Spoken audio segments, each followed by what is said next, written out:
Alphabetical. Alphabetical. Good evening, everyone, and welcome to episode 18 of Boys from the Baltic Star, aka the Sea Bat Appreciation Society. Tonight, I am Luke. I'm always Luke, but especially tonight. I'm here. It's the gun show because it's really hot again. It's been nice all day and now it's humid. But I'm here.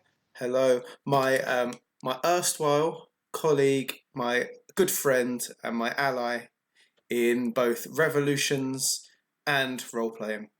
Ewan is 2 across. There he is with a sciencey poster behind him to prove that he loves science.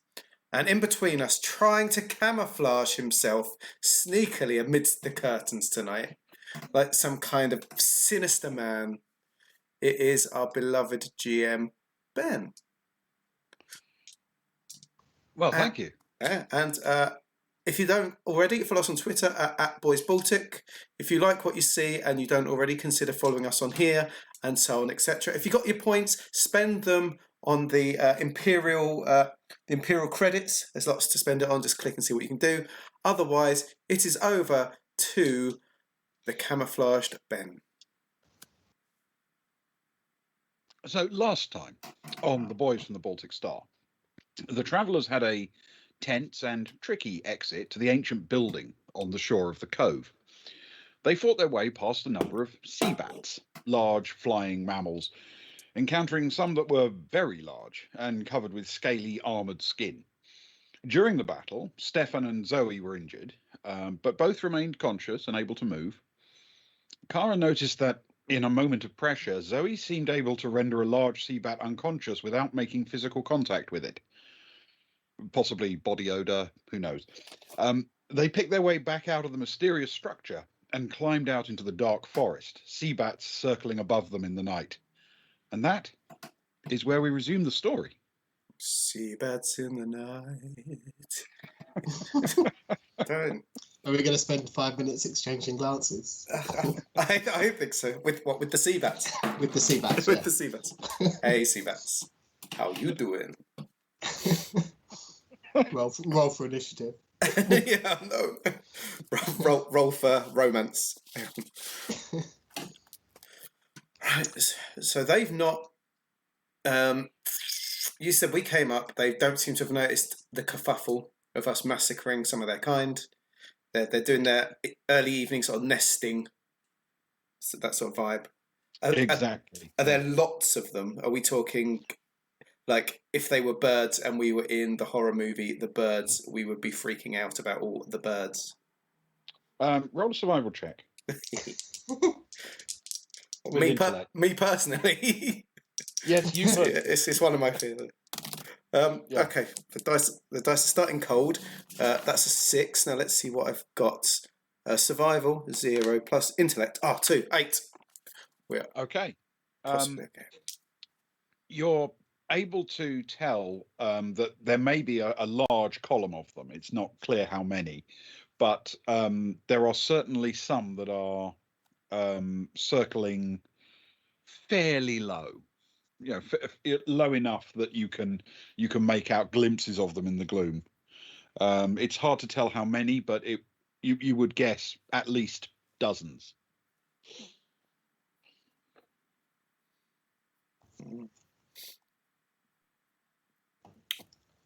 Where have we come out on this map? I should have put a marker, shouldn't I? You see the sort of thing right in the middle at the top, which kind of looks like a headless person. Yes. Yes. With feet and very stubby arms. You see what I mean? Yes. You've come out right between the legs, right up at the top. Oh. In the crotch of the headless person. Back to the groins again. Back to the groins. I'm not going to ask where you got your inspiration for a headless person in the middle of the map. It's tempting fate, I feel. You'll find out in like half an hour. Roll for survival. I mean, I suppose we either hang around and wait to see if things quieten down, or we make a run for it, or make a sneak for it. There's quite a few. I like the quiet sneak. I don't know if they were aggressive, but because we were aggressive to them, and in their little nesty place, I guess they probably weren't expecting You us. say we. You, No. Agnar. Agnar standing there ready to hunt. I reckon if we could attempt to sneak back to the shore, and or everything's flat, isn't it? All the stone is flat. It's not like walls to hide behind or anything. Yeah, none of it rises above the ground. It's all it's all effectively at ground level. The only cover is provided by trees. Are there any carvings on the stone by the entrance that we might have missed because we were just wandering in like a bunch of fools earlier? I'll tell you what. Under the circumstances, if you want to see details like that, you'll have to turn on a light. Oh God! Oh no, that's going to cause trouble. Kara's going to motion to her torch and say, I was considering looking at carvings. Is this a good idea to torch or a bad idea?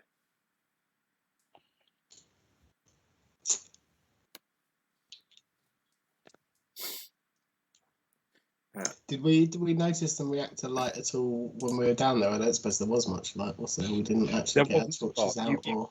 You had your own sort of automated lights on suits and things like that, but there was also a glow from some phosphorescence from the from the guano, if you will. The guano. I know. Why don't you all stand around me? We'll shuffle in, make a little human box, like a little five in a little circle, leaning over, and I'll point down towards the ground, and we'll try and like keep all squishy closely together. Yeah. Keep shelter the light as much as we can. That's a good idea. We'll do our best at sheltering the light the best we can. Good call. All right. I'm going to ask you to make a stealth check with dexterity, please. Oh no. And that's with Kara, wasn't it? What's she got? Okay. So it's a flat 0. Have they warmed enough? Oh, they might have done. It is a 2 plus a 6, which is an 8. Okay. Good start. It's feeling okay. 6 and an 8. They're starting okay. Starting either side of average. Okay. Within seconds of the light going on, you start to notice that the sea bats seem to be getting more agitated. They're circling closer to the ground and seeming to flick just above the trees and even between them. Oh, no. In those first seconds, as I sort of flicked it on with us, everyone stood around over the stony ground. Did I notice anything in those first few seconds, or would it require more checking? I'm going to suggest, since you've got to tell the difference between something artificial and something natural, so to speak, that you roll a survival check with intellect to see what you can actually make out. That seems reasonable. Right, so that's a +2. Aha! It's my big 12 for the day, but it feels wasted. Ooh, it's a wasted. Early. I feel a wasted early 12. That's 14. very good. 14, Okay. that is. Impressive. So, as far as you can tell, on at least the areas that are visible to you, even in those seconds, it becomes clear that the tops of the surface, the bits that are exposed, are the way they are because of what seems to be weathering. Okay. So, however high they were once above the surface, they have been eroded down. And so any markings that ever were on them are likely to be long gone. Okay. She flicks the lights off immediately at that point. Okay. Agnar will sort of turn to her and he'll just say, if these are nocturnal creatures, do we think that the light will put them off? Will they avoid the light? Is it worth testing, or is that asking? Do you want asking for trouble? Do you want to run through the wood with a torch held in your hand? A flare, maybe. We could send Steph in one direction. Well, you've got people with biological sciences who can make a judgment call. Could Agnar try and use his xenology stroke biological Absolutely. sciences to gauge whether this is likely or not? In this case, because it's very unfamiliar to you and you don't have physical access to the animal, it's going to be xenology. Okay. Well, that works out better for him anyway. Okay. So it'll be xenology plus intellect.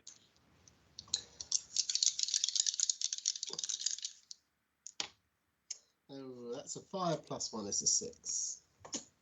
6. Okay. Education, much better. The short answer is no clue. You'll have to try some stuff and see what works. Sounds reasonable. All those years of training, not at all wasted. Yeah. I mean, he'd know that they'd obviously be alert to it. I guess. Add a guess. Mm-hmm. Perhaps. But whether that would be a good alert or a bad alert, we'd have to wait and see. Okay. What do you think? Fair enough. Or should we just try and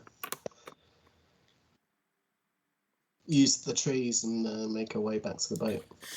Let's make our way back to the boat. Let's not upset the sea bats more than we need to. No more sea bats need to die. Until the Commodore comes and flattens the whole place to put a parking lot on. Sure. Well, they probably need a parking lot. Yeah, absolutely. So, okay. So which way are you heading? Are you heading basically due south on the map towards the place where the boat dropped you off? Yeah, let's follow the right-hand wall. We came up on the left-hand one. Yep. So we'll follow down the right-hand one. Okay. Try and stick to the trees, or? Yeah, sort of bouncing along that, because there's a tree line that follows just to the right of that line, doesn't it?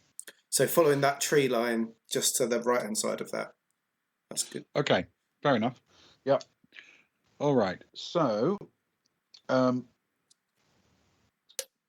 going to need everyone in the party to roll stealth with Dex, please.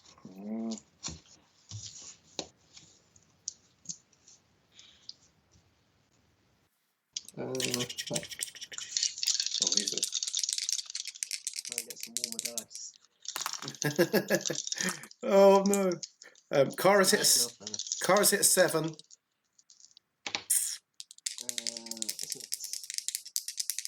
Agnar's got a 9 total. 6 plus. Okay. Or was it Dex plus stealth? And Saraya's also got a 7. Oh. And Stefan's got a 10. Okay. And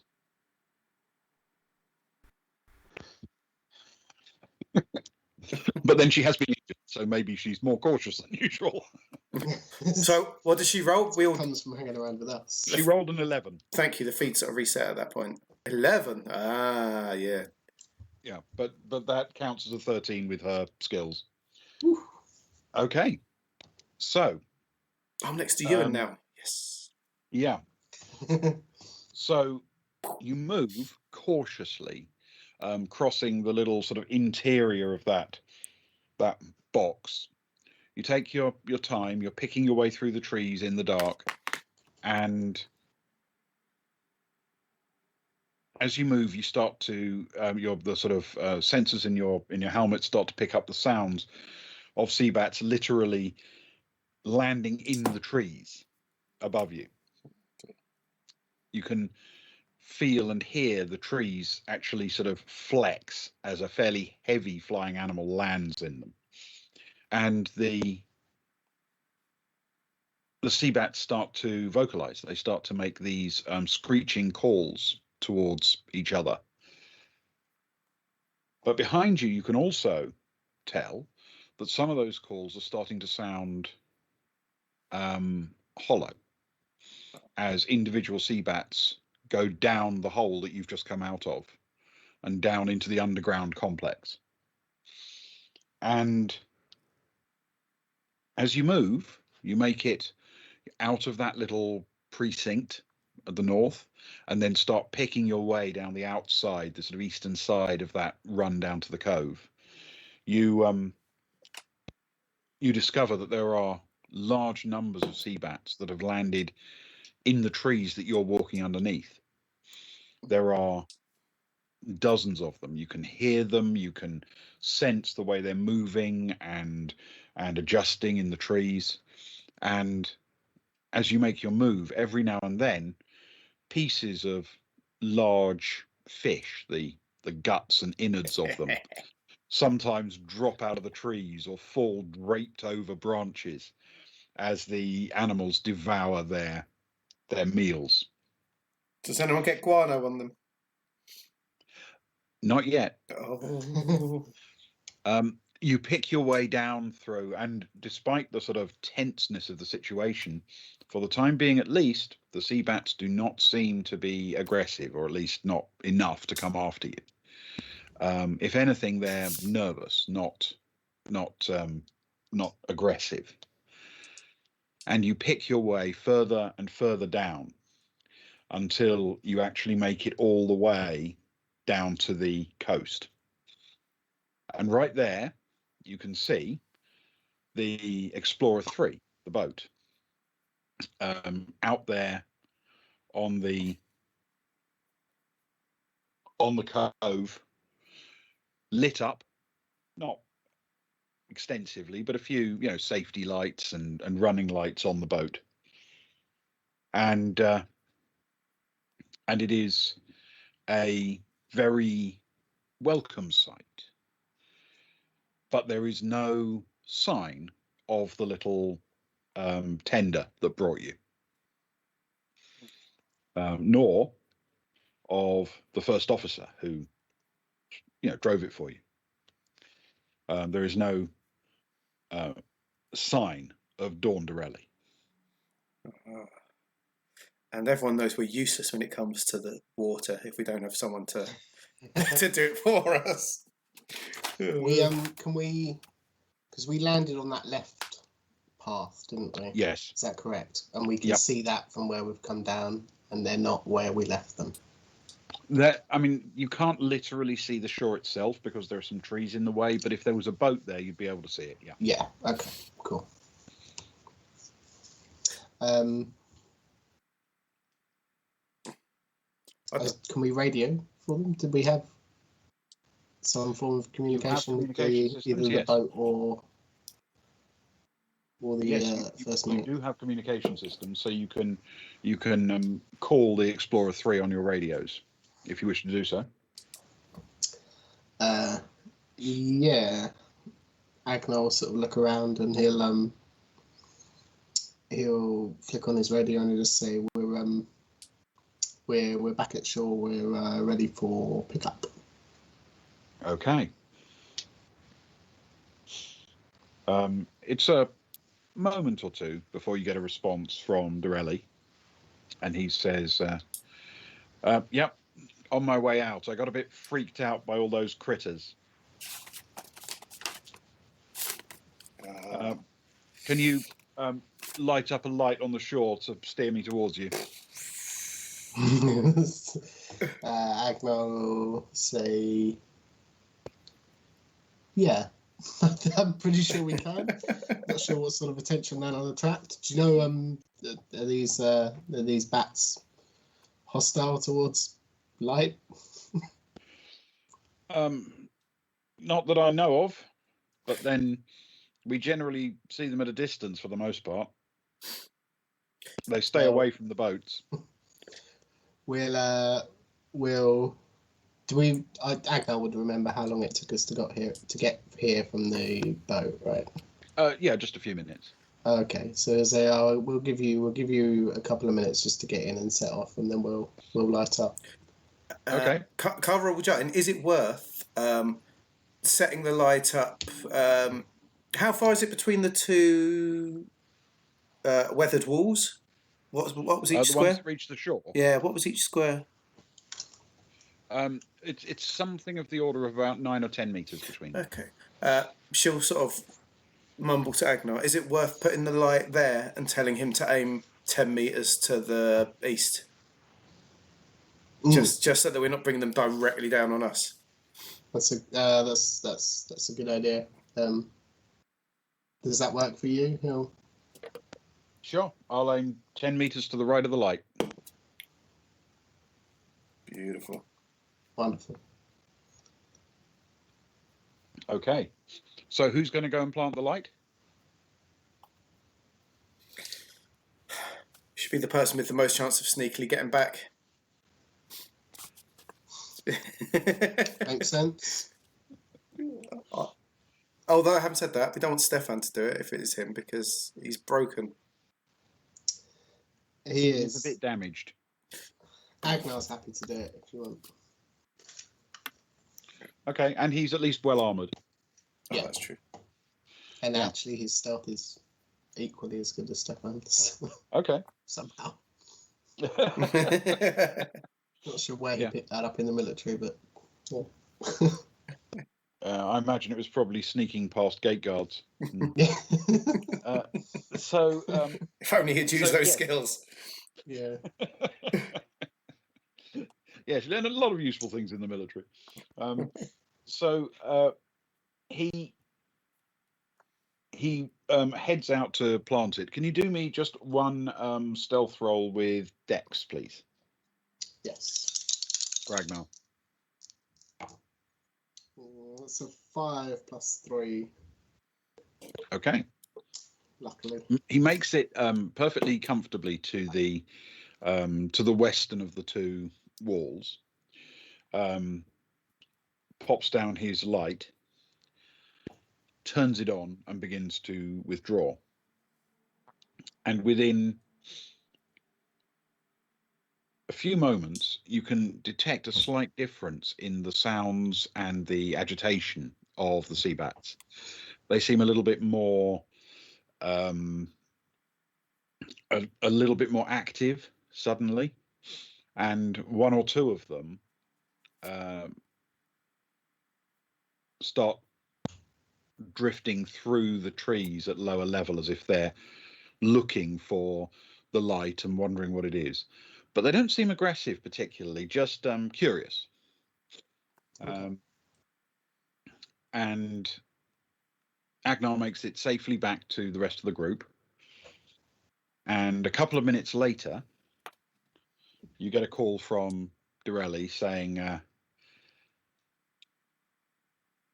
I think I've got you. I'm coming in very slowly because it's dark. And you realize that he is running with no lights at all on the boat. He is deliberately running it completely blacked out. And he... Oh no. Roll higher, please. Okay. He comes in, and as he does, he misjudges slightly how fast he's going in the dark and how close the shore is. And the boat grounds sharply and quite noisily on the part of that eastern wall that disappears under the water. Underneath the water, that sort of stone wall seems to extend, and there is a bit of a ridge there. A groin, one might say. The groin. Yes. But it is hidden beneath the surface of the water. He's grinding on the groin. Oh no. Indeed. Right, that's Yep, that's the title. so. That's the title of the episode. Grinding on the groin. So he, the boat comes up sharpish, very sharp, and it doesn't seem damaged. It's a very sturdy hull, working boat, but it is tilting at a slightly crazy angle, and he begins to, under his breath a bit, swear quite loudly as he picks himself up from the bottom of the boat, and calls out to everyone, come on.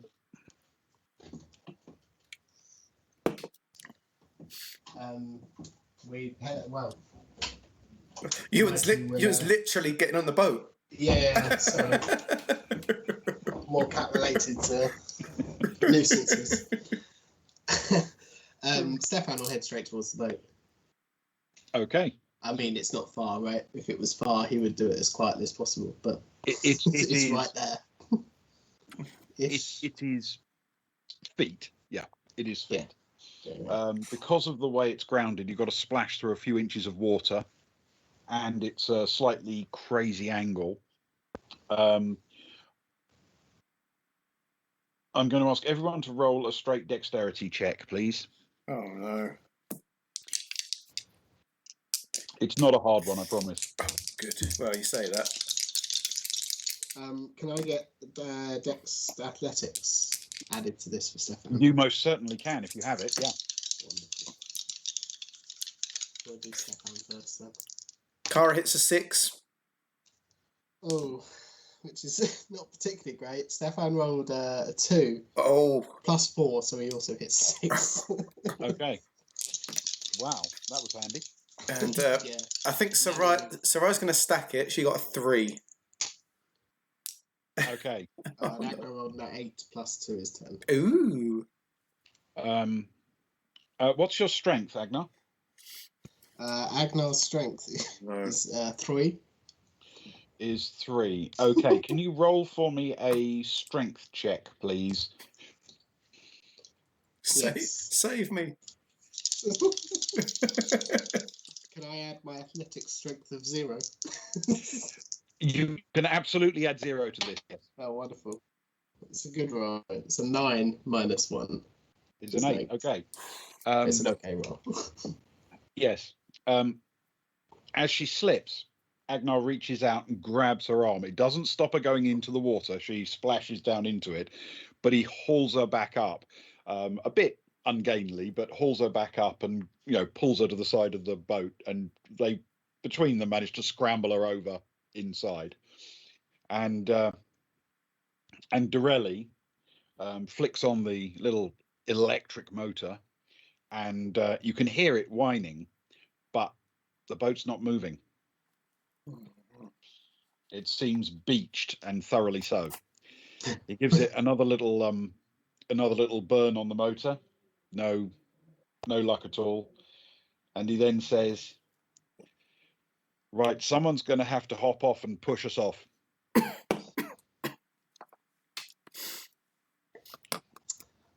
Let me look at some strength stats.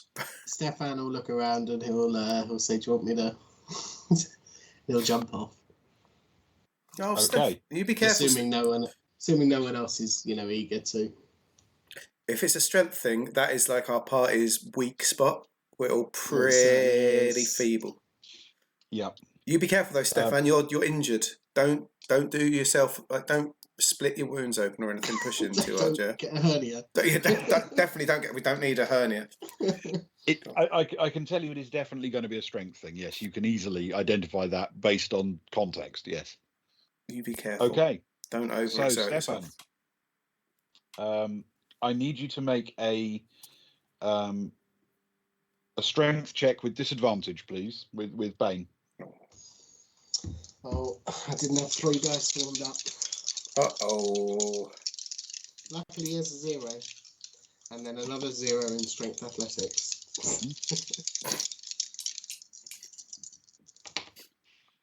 Ooh, that's a 4. A 4. Could have been a 9, but that Bane. Yeah. He jumping off into the water, he lands well enough, still holding onto the boat, and he tries to push, but the nature of the water, the waves coming in are distracting, and his feet are slipping, and he can't really see what he's putting his feet on to get proper purchase. And though he pushes hard against the boat, there's just so much load in it, so much pressure bearing down, he cannot shift it. Yeah, there's a lot of. He'll just look up and say, "There's a lot of you in this boat." Sarai will jump off to help him push.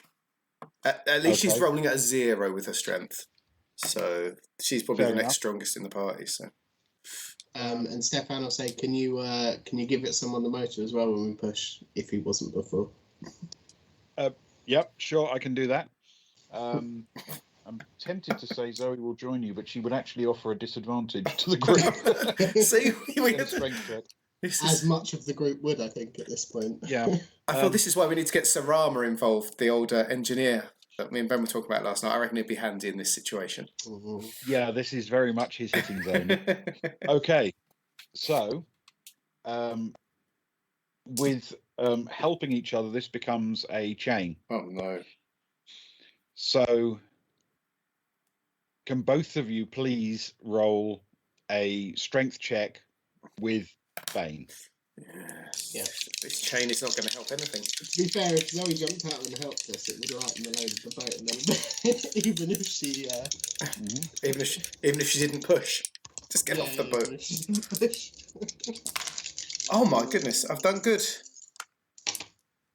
Oh well, that's good because I haven't. Stefan got a 5. Okay.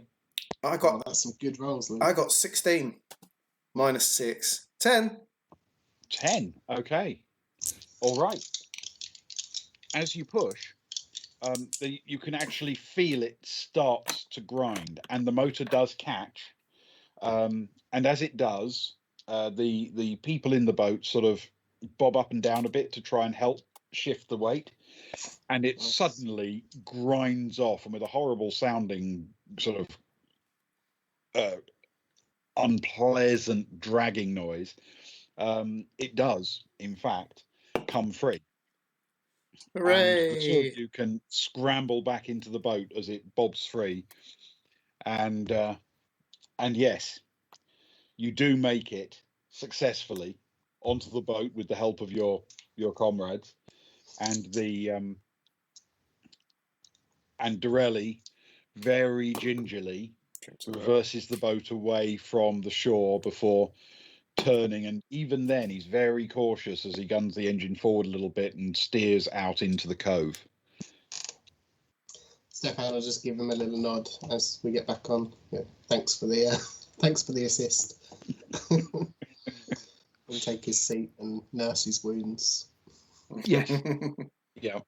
In the I'm just going to sit here and hold them and feel sorry for myself kind of way. He's not actually going to attempt to do anything with them. he's not actually going to try and roll a 3 again. No. So yes. Zoe sort of sits down opposite him and gives him a nod, and is in the process of holding on to her own slight wound. It's not that serious, but she's feeling a bit miserable and wet and cold and injured. The boat travels back across the cove and out to the Explorer 3, and you arrive at the ramp at the stern of the ship, exactly as before. This time with a bit more confidence, Dorelli guns the engine and actually runs it up the ramp at the back a little way, giving it some sturdiness before everyone can hop out onto the ramp. And then he nods to everyone to help him haul the boat up and put it in its storage locker off to the side of the ramp. Even after our display of strength, still after a bit of help. Yeah. Many hands make terrible work. Yeah, Stefan will pitch in. Ah, good man. We'll give him a hand. Kara will find that little corner where there's no weight that's needed at all, but it looks like you're being helpful. Yeah, I know exactly what you're talking about. Yeah. That's what she'll be doing. And Agnar will stand back and just Andrew, and direct them in a very non-helpful way. Well, yes, of course. Yeah. As officers are wont to do, Exactly. He will take charge and offer, constructive advice. Yeah, and then take credit once the job's done. Yeah. Well done, everyone. No, good job, everyone. Yeah, Good we've done well. yeah, exactly.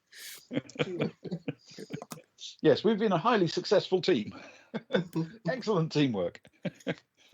Thanks, Okay. Agnar. Back in the relative safety of the ship, you can see there are occasional signs of sea bats flying overhead, and it's gloomy up there. There's not a lot to see, but the lights of the ship occasionally catch them. And as you make your way forward to see the sort of more forward areas of the ship, the more civilized bits with cabins and things like that, you see Palamorin, the captain, come out and give you a sort of smirk, like, went well then. Oh, absolutely. Yeah, Stefano just swimmingly, still holding on to his side, and whatever other bits of him are sliced open from Seabat. She says, I just thought you'd like to know, in case you were actually interested in fish. You remember fish, right? The reason you came out here? There's obviously a good reason we're not in this bay much. There's not a lot of fish here. Agnar said, well, that's somewhat interesting, because the sea bats were feeding on fish. Are they? Do you know where they were feeding? Is that offshore? Not in detail, but they fly a long distance sometimes. We can follow them well out into the ocean. Makes sense. So maybe they could have come in from the other side of the island. They could have come in from 50 miles away. I'm just doing some reading. Mm-hmm. Yeah, that's very interesting. Do you I suppose you have some kind of sonar or something that could detect fish, or do you just use the sea bats? We've got a sonar system, a fish finder, and we can use that to detect fish. But you've got to be reasonably close, a couple of kilometers away for a big fish or a shoal. But we've got radar as well. That can pick up a concentration of sea bats miles and miles away. And we follow them, because it turns out they know where the fish are.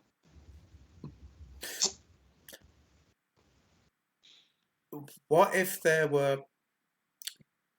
I assume sea bats know the fish they like, and they like the fish they know, and they're fish that they can grab out of the water. They're fish that they can have a good chance at hoiking out and having a nibble on. We were sort of... Part of this expedition was looking at fish that were potentially more exotic and large, and sort of a little bit different to the norm. Is there any way, in your professional opinion, that any such fish could exist around this bay? Even in small numbers, like send someone down to have a swim around. Oh, that's a nice fish, and then 10 minutes later, oh, that's a nice fish, rather than trying to fish for food. She thinks for a second and then says, not that I know of. You want interesting fish? There are interesting fish. And for some reason, your friend Fess, he seems to think there are fascinating fish in this place, but maybe I just don't know enough about the science of fish. I would say if you really wanted something interesting, something unusual, you'd want deep water. And you'd want, ideally, big. Now, we catch big here. We don't go for it automatically, because the way this ship works is that between the hydrofoil and the main hull, there's a big gap underneath the water. This ship looks like it has a giant mouth, and we can swing down this kind of automated filter thing. We just sail through a shoal of fish. It picks them up and drops them straight into storage for us. But that's bulk fish, shoals of fish. Nothing more than a couple of meters long. You want big fish? Yeah, we do those too, but we tend to pick them up on the sonar. The sea bats won't go after them; they can't lift them. And we tend to harpoon those with an electric harpoon, and then just haul them up the ramp at the back. And there are big fish out there. You know, there are 10-meter, 15-meter long fish out there. But finding those, it's not something you can rely on. But yeah, I'll tell you, as far as I'm aware, on Giikur, if you want fish, you want deep water. Can you are you able to tell us, are there any fish at all? Any, you know, mundane fish for your everyday person that we could research and see if there was any interesting thing about them that Fess might be talking about? Sure. I mean, we've got Just all generic sorts of names. information. We've got a lot of information on the fish that we regularly catch, of course. We've got stuff that we've assembled. I mean, we don't keep them on the ships routinely. Sure. But if you want to go and visit the Commodore, he's got computer systems, and artists have done it, you know, paintings of them for him. You name it. He's got an enormous archive of fish information. Agnar will just say, "Well, thanks. I think that's probably our best port of call." I mean, the other thing, of course, is there isn't one on Giikur, but a university or something like that.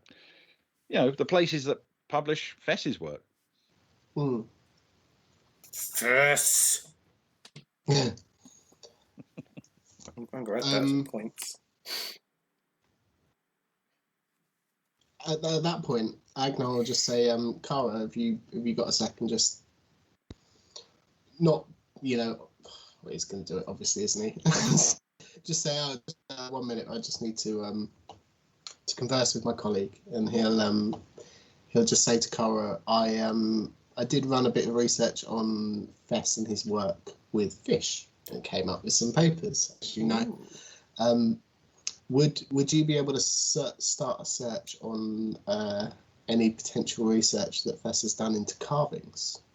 Do you think that would be worthwhile? Seeing if that's something that would interest him? Cara will look up at the captain and say, "So it's night time now. I know that your part of what your requirement was for the next little while was to take us out here and so on. Was your plan to stay the night here anyway, or were you planning to do something else? What was the thinking?" She's trying to work out whether, you know, we're going to be going to our cabins and she can sit and run some searches, you know, of an evening, or if things are going to happen, if that makes sense. Got a real reason to stick around in the cove. We would plan to basically head back towards Selville. And once we get to deep water, we'll lower the trap and start fishing as we go. So we'll be going at different speeds, and you can call for a pickup whenever you want to leave us. But we've got no reason to loiter here. The ship can run automated at night. We just stand watches on the bridge, take it in turns. Fantastic. So I'm looking through the notes to remind us of what was asked of us. Cara worked on a deal with the Commodore.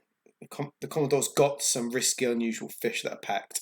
He wants us to publicise the alternative venture. So basically, he wants to us at least, he said, he wanted us to go out there, have a look at the place, see if it was suitable, I guess, as a venue. Which we've done, haven't we? Mm-hmm. We've gone and we've looked around a little bit. Oh, you've definitely scoped it out. We definitely have, and it scoped us out as well a little bit, more than anything. And Fess doesn't want us to go. He said he'd tag along, but we dropped the bug and we didn't tell him anything that was going on and this, that, and the other.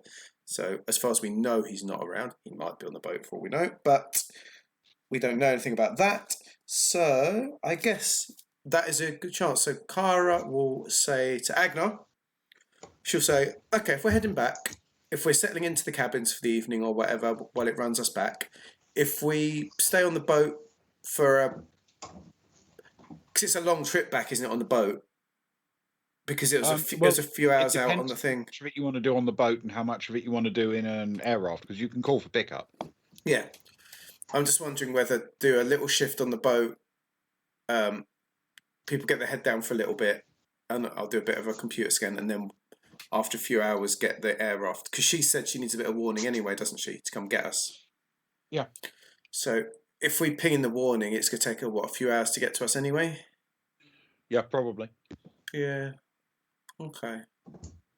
Are you okay with that, you? And if we sort of give it an hour for the way back, and then can you hear us? Yeah. Yes, cool. Are you okay with that? If we give it an hour, and then we'll ping a message to her, Yeah. tell her to come get us. So that'll give us, like 4 or 5 hours before she gets to us, which I guess people can get their head down. Cara can do a bit of a search, and then we'll sort of jump off from there, if that's okay with everyone. Then Yep, that makes sense. Then she's very happy. She'll say to Agnar, I'm very happy to have a route through the computers. Just get me a couple of beers, a comfy bed that I can lie down in, and I will I'll search on that as we travel back. Cool. Okay. All right. Roll a electronics computer check for me, please. Yep. Do I get anything else on top of that? Intellect, education, anything? Given it's an unfamiliar topic, yes, you can have. You can have intellect. Unfamiliar topic. Thank you, because Ewan's computer's died. He'll be back with us in a second, I guess. Okay. So I got a 5, but plus a 1 for computer 6, and thank you for the intellect is 8. All right. Okay. Roll 1d6 for me, please. Okay. I never know if it's good or bad. 5. 5. Okay. You've started a search. It will take quite a few hours to complete all of its burrowing through the available data. So you are going to be at a loose end for a while. Is it worth taking our break now? I think it probably is, actually, yes, because we are missing a Ewan. We will get Ewan back together, and then we will take the break, yes, or other way round. You know what I mean? Yeah, that sounds perfect to me. Okay, everyone, so we're going to do a few minutes break. Make sure young Ewan is back, because I'm useless without him. So go do what you need to do. Make sure your drink is ready for after the break, because we'll have our toast as always. And yeah, we'll see you guys in a few minutes.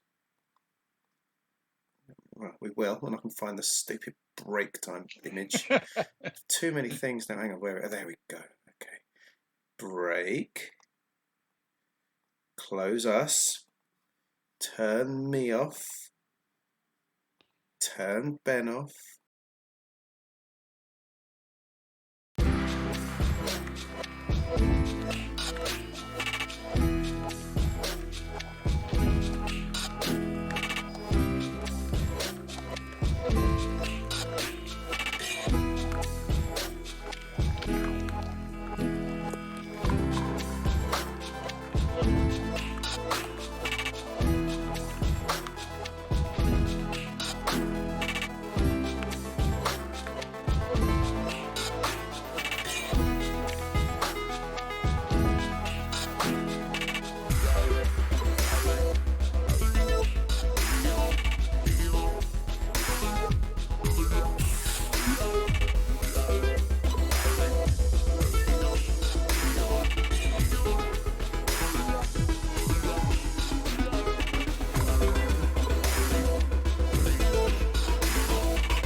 Good afternoon, everyone. Welcome back.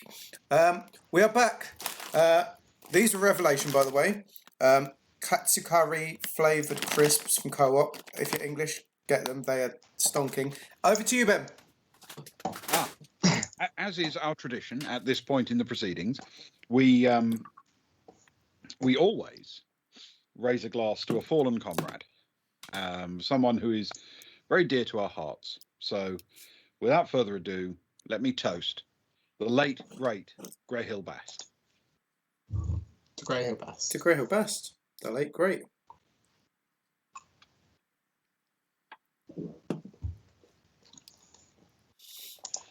Okay. Right. So, where we left it, you were running a search on your computer, and everything was, just fine.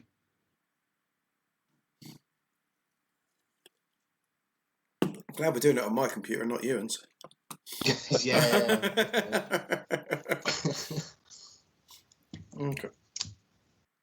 But you said it'd take a while, so a bit of a loose end. Yep. While It'll take a few hours, and then you wanted to send a message to Cat Aralesti, did you? Yeah, let Cat know. Okay. That sounds a pretty good idea. Fair enough. She tells you she's actually quite close to the air raft. She can be with you at your position, and obviously the boat's also moving, but she can be there in about 6 or 7 hours. Okay. Which, very roughly, means you will also probably be receiving your report from the computer about then. Oh, brilliant. This all works out well. Okay, so you have some time to kill. Anything you want to talk to people about, or?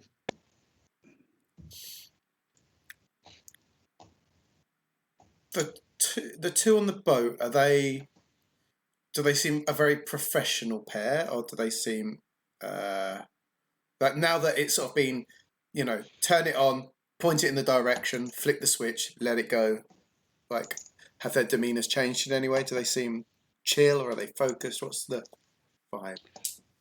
They are extremely relaxed. They're not unprofessional. They're not getting drunk or getting naked, but they're very relaxed. They're chatting amiably about movies, about music, about games, and sports. Of course, they're both big buckyball fans. Up the geeks. There we go. Up the geeks. I need to make one of those as well. A little points thing. And up the geeks. Oh no. Would they get drunk and naked?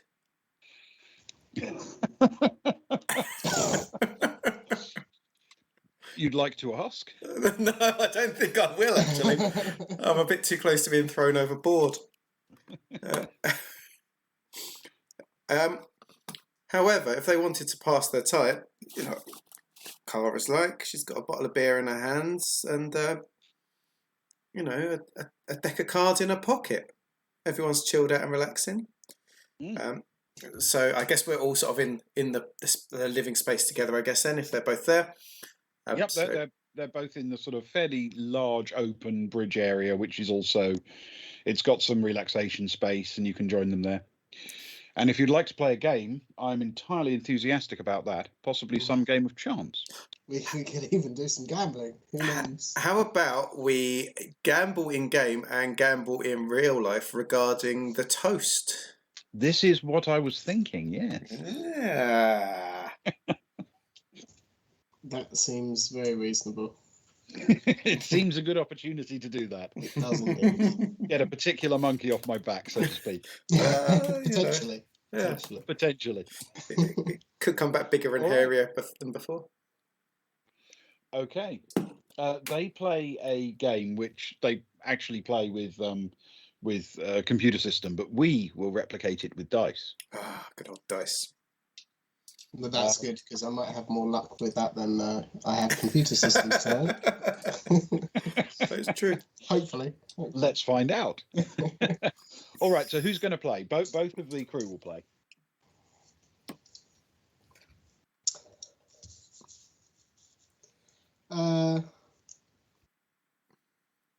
Agnar definitely will.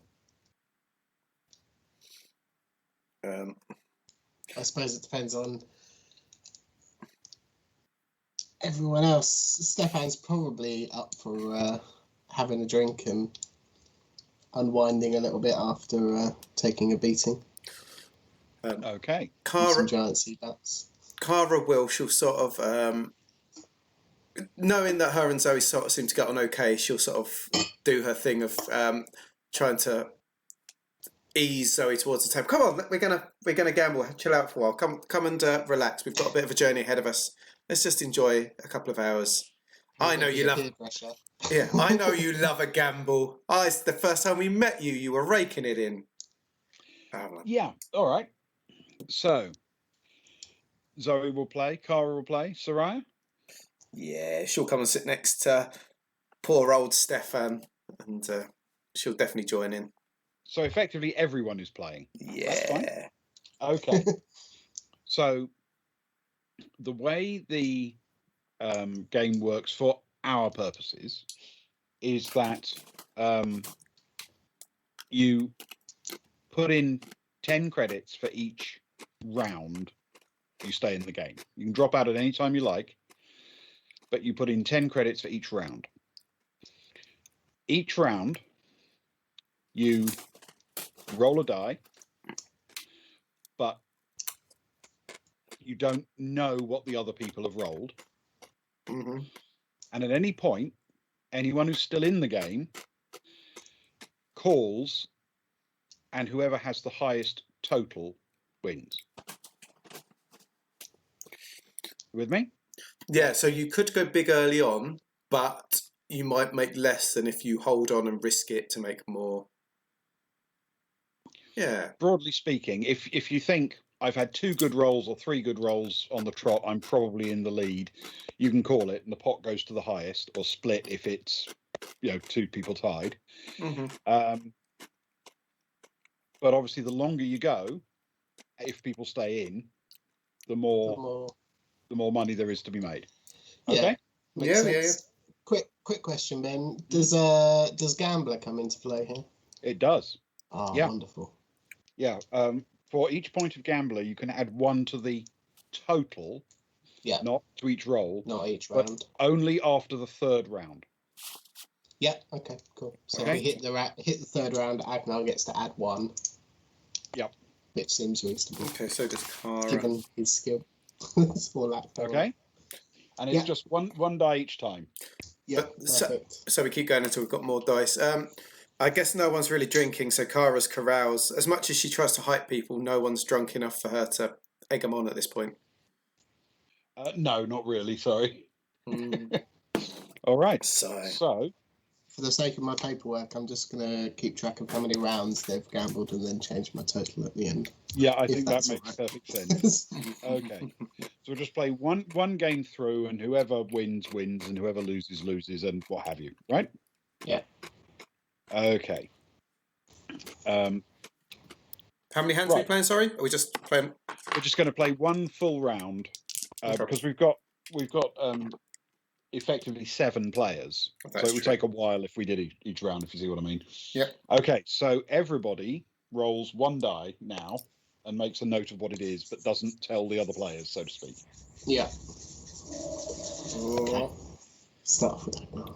Mr. Leno, blow on my dice for me, please. I need the luck. That's tasty. I'll take that as a blow. Let's go. Here we go. Papa needs a new pair of trousers. Okay, there we go. Okay. So Zoe, the captain, and the XO have all rolled. Yeah, my 2 have. And they've all put their 10 in the pot to do so. Yep, same for Cara and Sarai. 1 round. Okay. Is anyone going to call it immediately?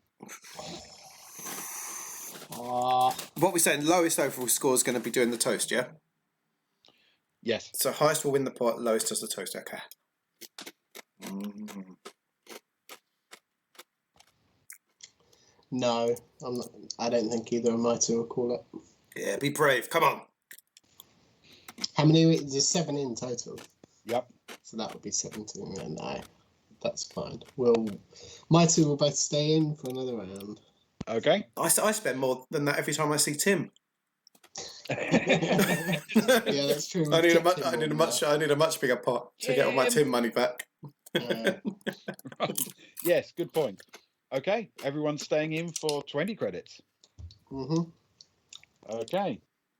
we go. Mm.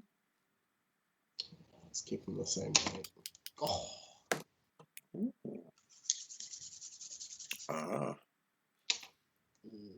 Oh, Mr. Leno's playing at home.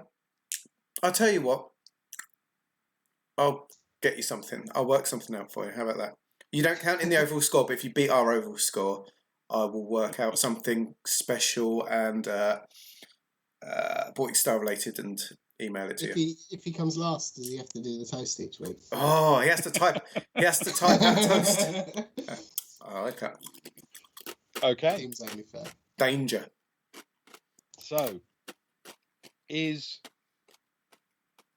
all 3 of the characters I'm controlling have rolled, and none of them are calling. Now the problem is after this next roll, Stefan gets a +1, doesn't he, to his total? No, Yep. Agnar does. Agnar gets a does not. Mm. But it's only a +1. It's not a +1 every round. You said it's just a +1 overall. Just a +1 once. Yep. Okay.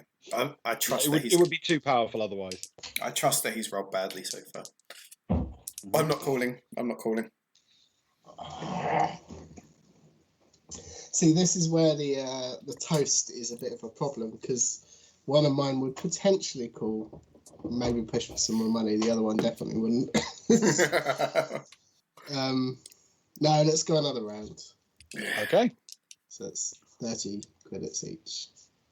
30 credits each. Is the only way to get out to call, or can you drop out? You can literally just stop putting money in and walk away, but your pot stays, of course. But if you're doing that, you might as well call. There's no downside to it. Yeah, that is true. Yes. Yeah, sure, losing the money anyway. Okay, here we go. I'm gonna have to start writing these totals down now because I'm running out of dice. Oh, it's either very high or very low, that one. Let's go Agnar again. Okay.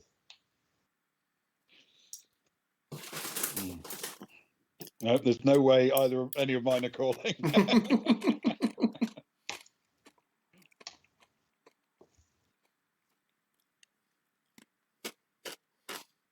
Does Mr. Leno have to pay 10 credits a round as well? 10 credits. What's the exchange rate? A credit's what, like £1, isn't it? That's £30. Something like that. Okay. It's yeah. So is everyone still in after 3? Yes, I think Agnar's going to call at this point. Okay. Ooh. We have a conclusion, right? So, how about I read out? Zoe had 2, 5, and 4, so a total of 11. The captain did 1, 6, and 4 for a total of 11. Oh. And the XO, I'm afraid, did 2, 5, 2 for a total of 9. Oh no.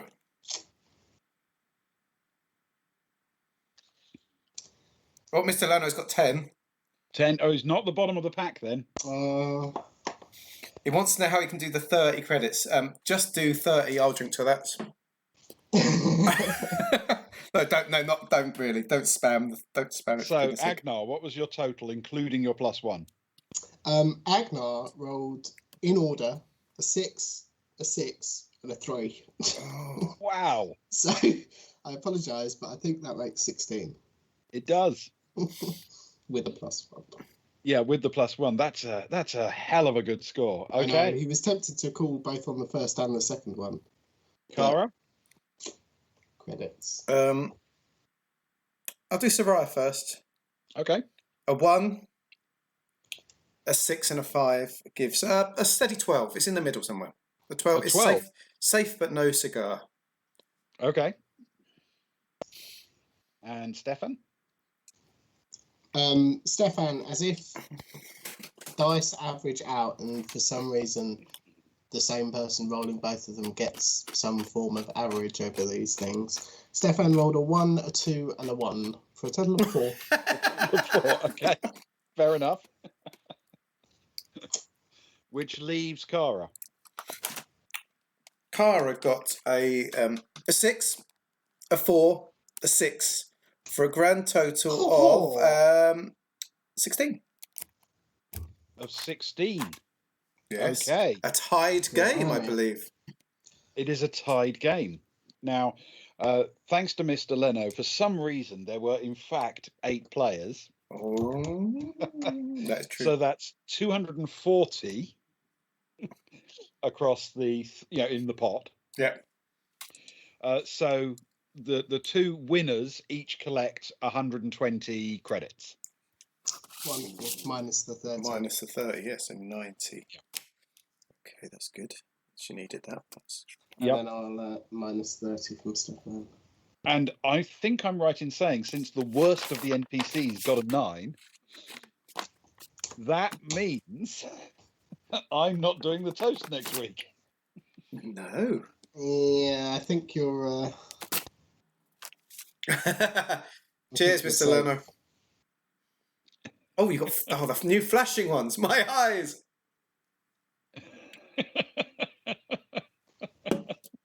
Bits, you legend. Bits is like serious business. Oh.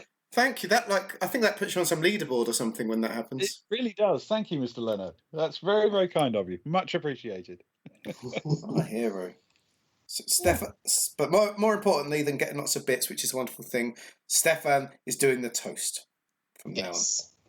Luckily, though, it's next week. I would have felt slightly more aggrieved if this had been done minutes before the break. Yeah. Yeah. Okay. From next week, Anyway, I hope people enjoyed that little diversion. From next week, we're going to have 2 breaks and 2 toasts. But we've played the game. If we do that, Stefan will have to do both of them. Exactly. Oh, no way. Can't double down like that. Maybe Stefan can do one and Mr. Leno can do one. Oh, there you go. Okay. That He's seems the reasonable. lowest viewer. So other than gaming, is there anything you guys want to talk to the crew about or talk to each other about?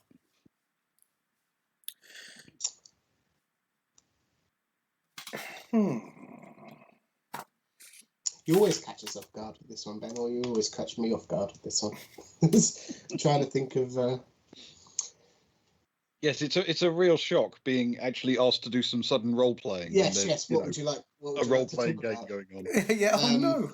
Thought we were just gambling. I just like gambling and shopping. Yeah. Definitely. After the gambling and his victorious defeat, conclusive defeat, Stefan will he'll knock back whatever drinks we're having. He'll finish off his drink and he'll just say, "Well, I think it's best that I put an end to today and go rest up." Very dramatic way of saying that. I'm going to put an end to the day. I think my luck is definitely out, and he will head off and just find somewhere to lie down, probably on deck. See whatever stars he can see, get some fresh air. Okay. I think that actually sounds quite good to Zoe. She doesn't want to bother him. She'll find another corner of this fairly large ship. Yeah. To find her own little quiet corner of the world. Wonderful. And he'll eventually feel sorry for himself and fall asleep, I think. Given the day's events. It started off so well. Mm-hmm. They always do. Yes, that's true. It's very hot again. Yeah. So, anyone else? Knowing Soraya, she's going to want to. If it's is the night sky in Giikur, is it quite a lovely, clear, starry one? Is it one with the boundaries of space all around, with no light around? Because if it is, that sounds rather lovely to Soraya. Yes, it's a very pleasant night. It's the nature of the world of Giikur, of course, is that when you're outside, you have to wear breathing apparatus because of the air pressure. Yeah. But that air pressure also means it's often very, very warm. At this altitude, the same way up on the peaks, the temperature can suddenly drop off on you quite quickly at night. Down here, the nights are warm and muggy and very tropical by nature. Oh, just like Faversham. In which case, less sea bats. In which case, Soraya will go for a quiet bit of contemplation and gazing at the edge of space, I guess. Okay. Sorry, go on. No. I was just going to ask if anyone else had anything they wanted to do while they wait. No, I mean, Agnar at that point will probably just turn to Kara and say, "Well, it looks like we're camping under the stars for an evening," and he'll go and join everyone else as well. He'll probably stay awake for a little bit longer and just make sure we haven't got any sea bats trailing the boat. It's a bit paradox. Keep a bit of a watch on everyone else. For a little bit. Daddy Agnar. His claws are out. The steering of the ship seems to be towards a cluster of sea bats off in the distance, but because they've turned on the fishing machinery, they're not going at a particularly high speed. They're just tracking the flock of them. And overnight, the sea bats tend to be thin. I was going to say thin on the ground, but thin in the air. They tend to be, not in large numbers. There'll be a few flapping about, but they seem to mostly find a place to rest up at night. So there's not necessarily an enormous amount to be found by following a sea bat here, there, and everywhere.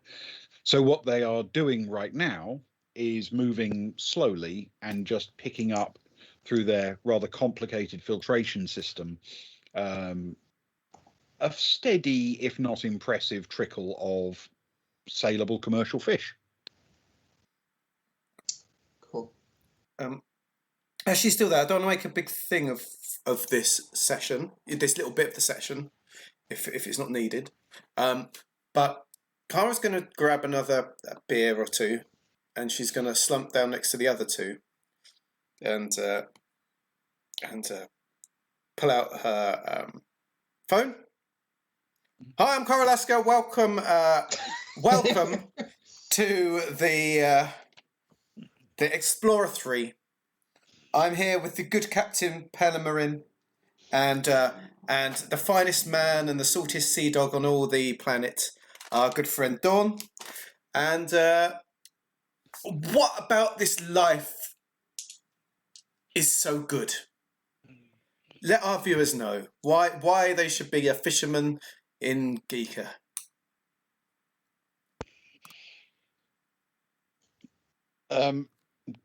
Dorelli looks a bit sort of. He can't think of a single reason why anyone would want to do it. And Pelamorin immediately says, well, people need food, you know. And if you're going to work in a reliable trade, there are worse places to do it than this. Cara smiles. You heard it here, folks. There are worse places to work than in the fishing industry. It's a beautiful ship. It's a beautiful ocean. There's some terrifying creatures out there. Before I go, if either of you could give anyone, any young people watching, any hip young thing, one piece of worldly advice, what would you give them? Pelamorin smiles and says, get better grades than you need to have to be a ship captain. And Dorelli says, never give up anything creative from your life. Oh, I like this guy. Cara sort of tries to get them both in sort of almost headlocks either side by holding the camera. We have a lovely time here. Listen to these two. They're wise beyond their years. This is Cara Alaska signing out. Pop, off it goes. And okay. All right. It is a few hours. And if you don't want to do anything more involved, we'll just roll the clock forward a bit to when you receive the report from your computer. And you searched for anything that can connect Anton Fess with carvings of ruins and the like. yes. Yeah. There is absolutely nothing that it returns that appears to give any indication of that. No, sorry. Okay. I've got Worth a little background run on the. Worth a try. I paid for the data anyway, so I might as well use it. Sure. It's in your plan. Exactly. Yeah. All I'd have done was watch bad music videos. So, you know, it's better to try something decent for us. Yeah, absolutely. Yes, quite right. And then it is very shortly after that there is a noticeable change in the movement of the ship. It slows down. You can hear the machinery that's doing the automated fishing process come to a stop. And the ship doesn't technically come to a complete stop, but slows down to a fraction of a knot, just enough to keep it facing in one direction rather than drifting. And there are lights overhead as Cat Aralesti approaches in her rather swanky custom air raft with its boat hull. Nice. And she swoops in. All eyes on her. It's a solid landing, but she may not be counting it one of her finest. She set the bar high that first day, to be honest. She did. That was oddly impressive. Yes, it was only ever going to be downhill from there. And she dips down right by the ramp at the rear of the ship, and then essentially just lets the wake of the ship suck the air raft up against the bottom of the ramp, and then you see her pop the hatch open, and she yells out, "Someone call for a taxi?" Agnar will sort of bang the butt of his rifle against something hard on the boat and try and wake up anybody who might still be sleeping. Okay. Probably not in a very nice or subtle way. Okay. Non-intentional, obviously. Yeah. Well, you don't have to be brutal about it. No. There are allowed to be survivors. Yeah. Okay. Zoe has a bit of a military background herself. She's up and alert very quickly as needed. I'm sure the others are slightly more groggy, but they're hauling themselves up and getting ready. You have an opportunity to, exchange a few pleasantries with the crew and say goodbye to them.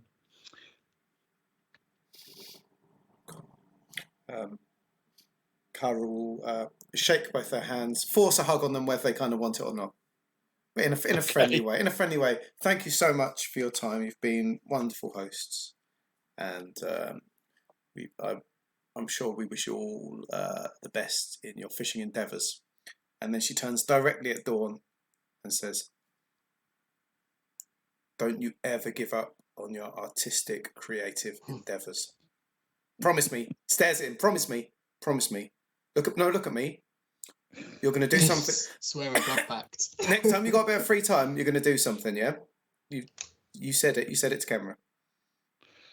I'll try. Okay, that's good enough for me. Little cheek tap, and away we go. Okay, you clamber on board the air raft, and moments later it lifts off. Rather more smartly this time. It's a bit of a sort of waggle of the tail of the craft as it takes off, and you can see your erstwhile hosts waving from the deck as you set off down towards the south. She waggles her wings a bit and gives them a bit of a wave goodbye, as only a pilot can. And within a few moments, she's set her autopilot going. She's configured where it needs to be, and you've got a few hours of flight ahead of you. This time without the two shipmates, but with Kat available. If there's anything you want to do, or if you just want to wait it out, that's fine. Stefan will say, "Oh, do you want to do some gambling, Kat?" Actually, we're talking, not Stefan. Stefan will probably do his best to fall fast asleep again. Okay, fair enough. Kat sort of looks along at the slightly bedraggled nature of the team, and notices there are a few scratches on the armored suits here and there, a bit of blood splatter somewhere, or someone favouring a leg or an arm, and she says, "Wow, you found angry fish."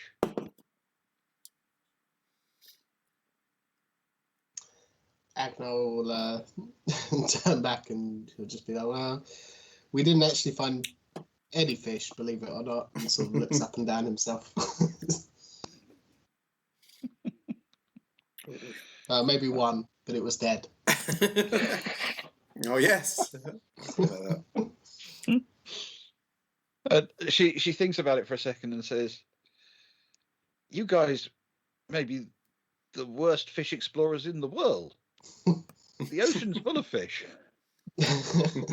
Agnar just nods slowly. You're not wrong. Just.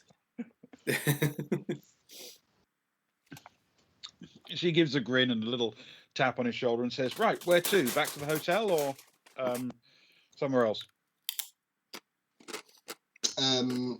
He sort of looks back at the rest of them and just says, "Well, I don't think we discussed it, did we? Does anybody?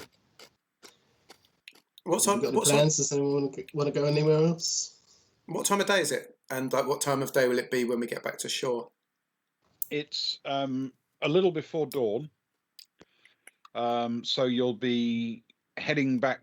You'll be arriving back at Sellville mid-morning. Breakfast? Do you know a nice spot for breakfast? Oh, I really fancy a nice late breakfast. Yes. Okay. I'll tell you what we could do. We could go and visit the Commodore. The Commodore? Yeah, he'd be happy to have guests for breakfast, and he'd be interested to know what you saw or what you found out. So how about we go and have a bit of a brunch there? Oh, not quite breakfast, not quite lunch. The best meal of the day. Let's do it. Agnar looks down at the blood splatters and just sort of says, do we need to clean up a little bit first? You want to stop off for 10 minutes, or will he be willing to receive us as we are? Willing? Sure. Enthusiastic? Not so much. Willing's all we need. Yeah. If you want to head back to the hotel for a bit, we can do that. But why not? We'll go back to the Coronet. You can freshen up a bit, take an hour or two, and then we'll go to see the Commodore for lunch. Oh, lunch. Oh, it's Well, not... how about we take 10 minutes? Wet wipe. And... how about we go back for an hour, as long as we call it brunch, even if it is lunch, just to make myself feel better about that it. Sounds reasonable. Everyone's a winner. Then I feel like I'm on holiday somewhere. If there's anyone that doesn't need to freshen up, they could pop out and get some fish to bring along for the brunch, just so we don't show up empty-handed. He likes fish, right? He loves a fish. He lives for fish, but not only fish. No, I'm joking, but yeah, let's freshen up quickly and then we'll head over. Make a good impression. Well, that's that. That'll be Agnar's choice. Yeah, I mean, as close to a good impression as you can make, anyway. Yeah. Yeah. Given the ragtag group that we are. Indeed. Okay. All right. So it is, a few hours later, that Cat makes a genuinely elegant, kiss touchdown landing in the water by that key of the Coronet. And the party shuffles in, and you can go straight up to your rooms if you like. That's not going to happen, is it? That's not going to happen, is it? Ben, that's not going to happen. I never should have suggested this. Soraya's eyes light up with the glow of an old friend. And do I recognise the Tim? It is not the same Tim, no. She rushes over to the counter. Tim! Man, you're a sight for sore eyes. How are you? He smiles broadly and says, I've been expecting you. Oh, and we've been looking forward to seeing you. As you can see, we've had a tough night, but made all the better for you welcoming us back to our favourite hotel in the whole galaxy. Well, that's very kind of you to say. Tim! Tim! So I will smile again and say, look, Tim, I'm afraid I wanted to offer you more, but I got unlucky in gambling last night. And so she flashes over 70 credits. I lost 30. So, yeah. To his portable device. Okay. Stefan will turn to her and just say, do you want some credits? Do you need a loader? Well, look at you, Mr. Hoity-toity, coming last. I don't need lessons on how many credits I need from you. He'll probably limp over and say it if it makes you feel any better. Well, no, what's his name in Fifth Element? Who's the radio show guy that goes like? Yeah. Are our pillows clean and pumped, Tim? Your rooms are ready for you. Thank you so much. You are as professional as you ever. Thank you, Ruby Road. Yes, you are professional as you ever have been, and you are a blessing to the hotel. And she sort of half curtsies and walks towards the lifts. Yeah, she's very outgoing, isn't she? Only with Tim, though. Only with Tim. Yeah. Yes. There have been some very coy moments, and then some very Tim moments. I like it. It's a nice contrast. All right. So you all make your way up to your various rooms. I know you've sort of you're sharing rooms to an extent, and there's really just one other than the regular stuff about you have the opportunity to wash yourselves down and take a moment while Kat loiters around that rather lovely garden in the courtyard of the coronet. There's no point in her really going anywhere and coming back. The only thing that I need to tell you is that when Agnar gets to his room, there is a surprise waiting for him. Yes. Oh, it's not a mouldy fruit basket, Yes. is it? It's been sat there. There is a fairly substantial bouquet of flowers, Oh, yes. which bears not just a card, but an actual sort of almost like a sash wrapped around it, which is hand embroidered with the phrase "Destroyer of Worlds."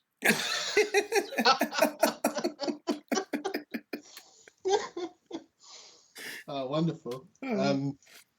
He'll chuckle to himself. He'll look at the flowers and find a suitable place to put them in the room, and he'll take off the sash and put it on over his combat armor. He'll wear it like a Mist World sash with pride for at least until we get back into the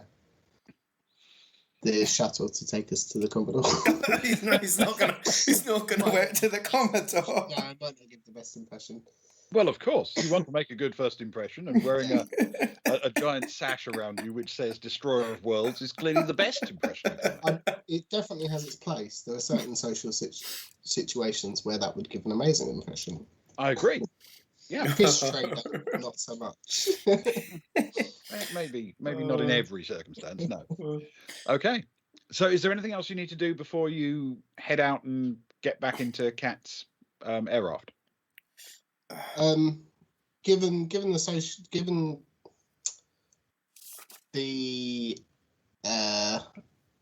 what he's just seen at reception, if there's a moment where Soraya puts her communicator device down at any point, Stefan will try it and, without her noticing in the room, transfer her some money. Okay. I am going to suggest you need to make a stealth check with Dex. And before you do that, Soraya, what's your streetwise like? Well, I was raised in a tough part of town. I fended for myself for 72 years, and it's a one. It's a one. I watched a rough movie once. Okay.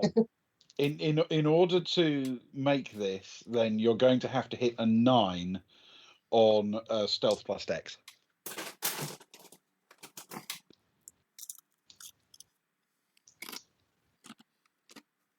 Right. Sorry, I was just trying to find his stealth. I have a slightly different design of sheet. That is very lucky because that's 2 3s. He's got a 2 for Dex and a 1 for stealth. Exactly 9. Curses. You do indeed manage to make the transfer discreetly. Wonderful. He'll ping over. They're good friends. He's had a near passing out experience, if not a near death experience. He'll dish you over 5,000 credits. What? Wow. Well, you can only tip the guy 70. He thinks that you're hard up, and you've just lost 30 through gambling. I could have tipped him 210,000, but it seemed just a little bit like then everyone would expect it, and then it'd get quite awkward. Yeah. Do you know what I mean? There's only a certain number of times. I can't tip every Tim 210 grand. Stefan doesn't know that. Also, I should point out you need to save some for a shopping episode because there's one coming up very soon. Oh, get in. Yeah. I mean, take that for the between your two characters, you can recuperate the 5,000 credits that Cara spent on art supplies, and the stuff I spent on the flowers and the sash. Yeah, exactly. But you know, they're good friends. Stefan feels a little bit bad for Oh, Stefan. Quite right. they're down the wrong route, and he doesn't know how long he's got left in this world without being Oh, overly don't dramatic. say that. after this morning, His Yeah. priorities are he's all right. important. He's doing okay financially. Yeah, that's because he was well dodgy at the start. It's because he is well dodgy. Yeah, He's still well dodgy. he shares the dodgy income. It's tax deductible. When you get, just for future knowing, when you've got amounts, can it work a bit like your bank statement when you can flick through and see how it's coming and why it's coming and when it's gone out and stuff? So could she find out at a later date that he's given her money? Yes. Oh. Yeah. She will notice that the transactions happen, but it's anonymous. Okay. She will know she's received a transaction, and she will know He said when. So she donation. can probably guess. Oh, poor Soraya. Okay. Well, she's all freshened up and she's showered and she's proudly wearing her geek's cap and shirt. Which is probably formal wear on Giikur, you must imagine. It does. Giikur feels a little bit like where's the place in America that has our favourite mascot? Philadelphia. Philadelphia, yeah. Where a kit is pretty much formal wear, and you get a bit rowdy. So she's definitely wearing the kit. Yes. Did we ever ask the Commodore if he was a buckyball fan? We're about to find out.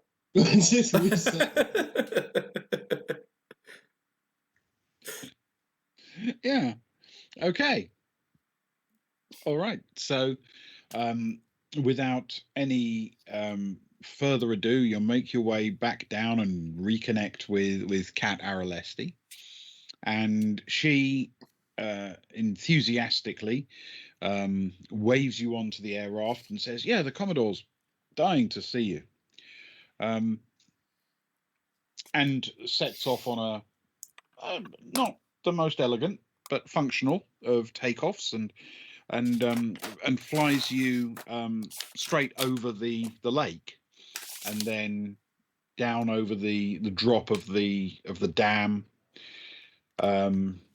zipping over the sort of underground rail line between Pito and Mina, and then hopping up over the surface of Mina, over that great park in the center of the peak, and then beyond that, out onto the outer coast or outer side, the outside of the shape of the city of Mina, and gently puts the air raft down, this time on dry land in a slightly lowered, like a sunken garden area, with bays set aside for air rafts and other transports, one edge of which looks out straight over the side of the cliff.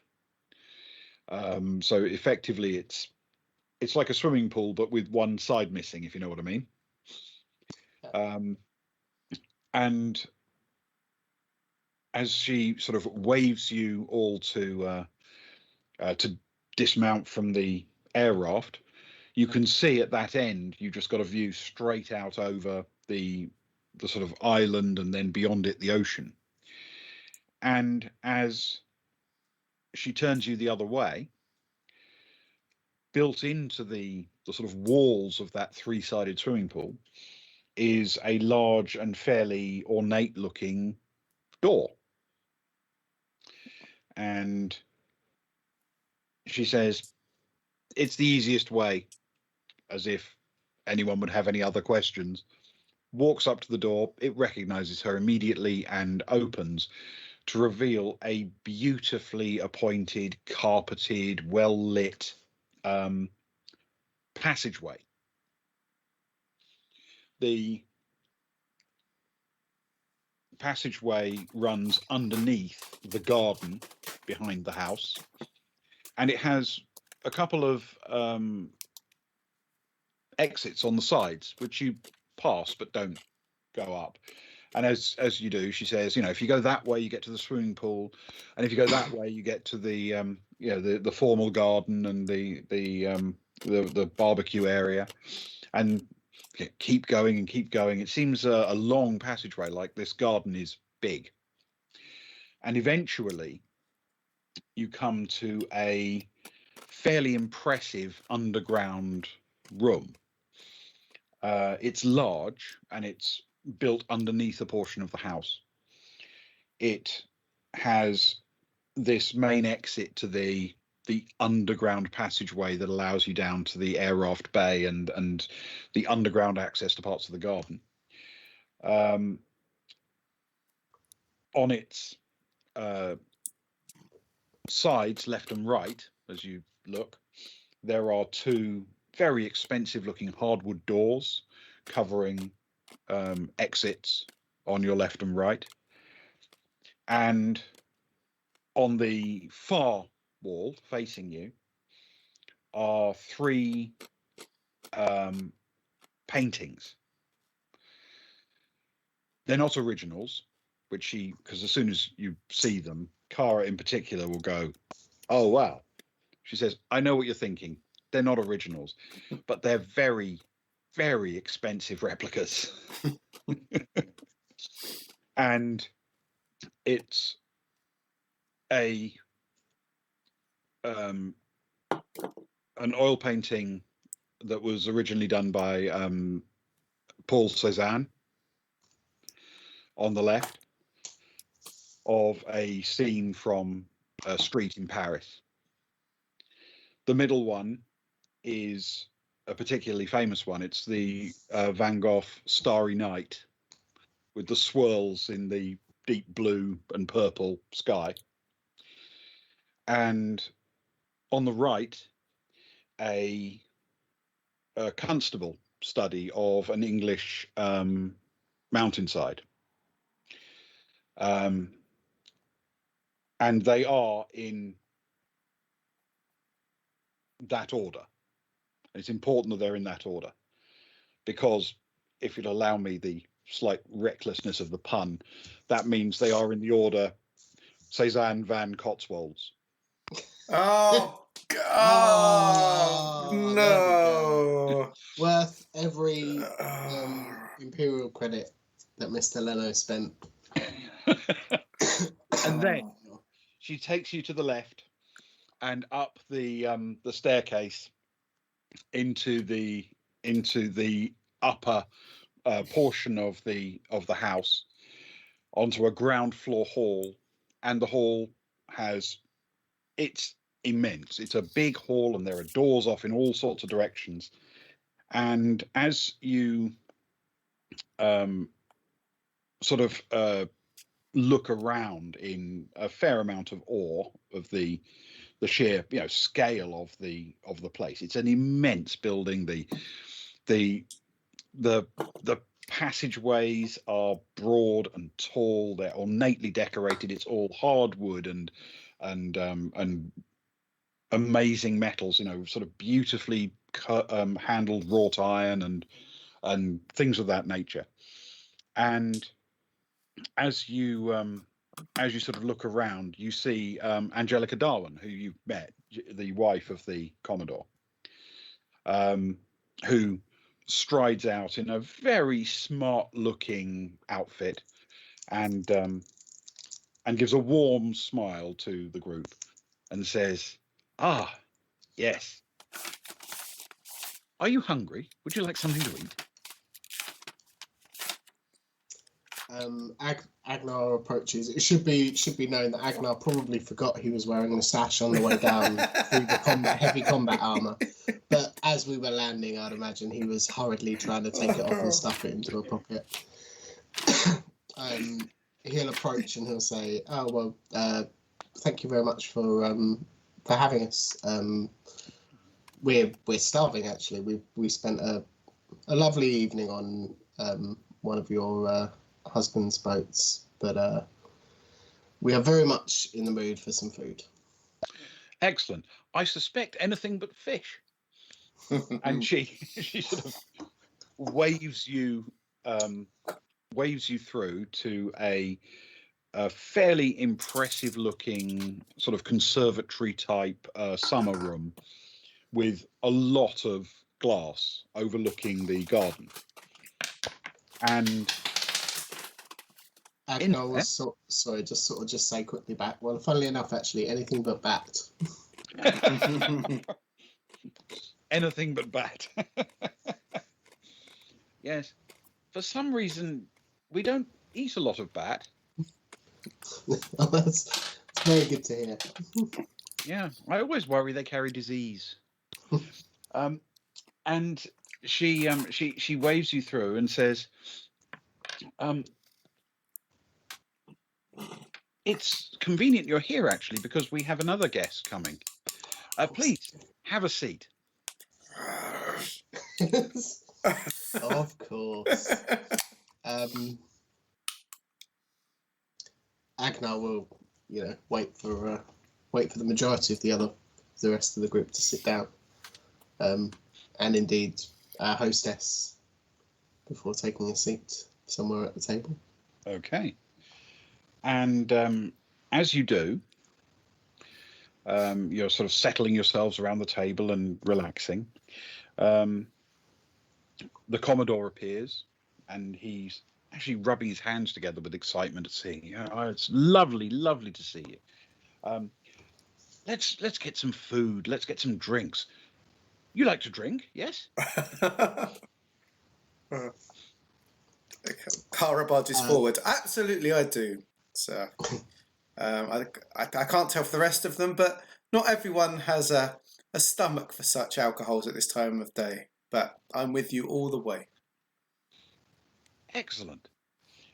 He somehow summons a member of staff. You don't see him do it. It's very subtle. And this member of staff trots in through a side door, which is much less ornate than the one the Commodore came in through, and takes a quick instruction and disappears, returning moments later with a large tray that hovers with agrav technology above the ground at an absolutely fixed level height. You've seen them before. They are designed so they literally cannot be tipped in any way. They're very, very stable things. And this is pushed into the room, and it is covered with not only drinks and glasses and things of that nature, but also a little bowls of nibbles and amuse-bouche to kick off a party.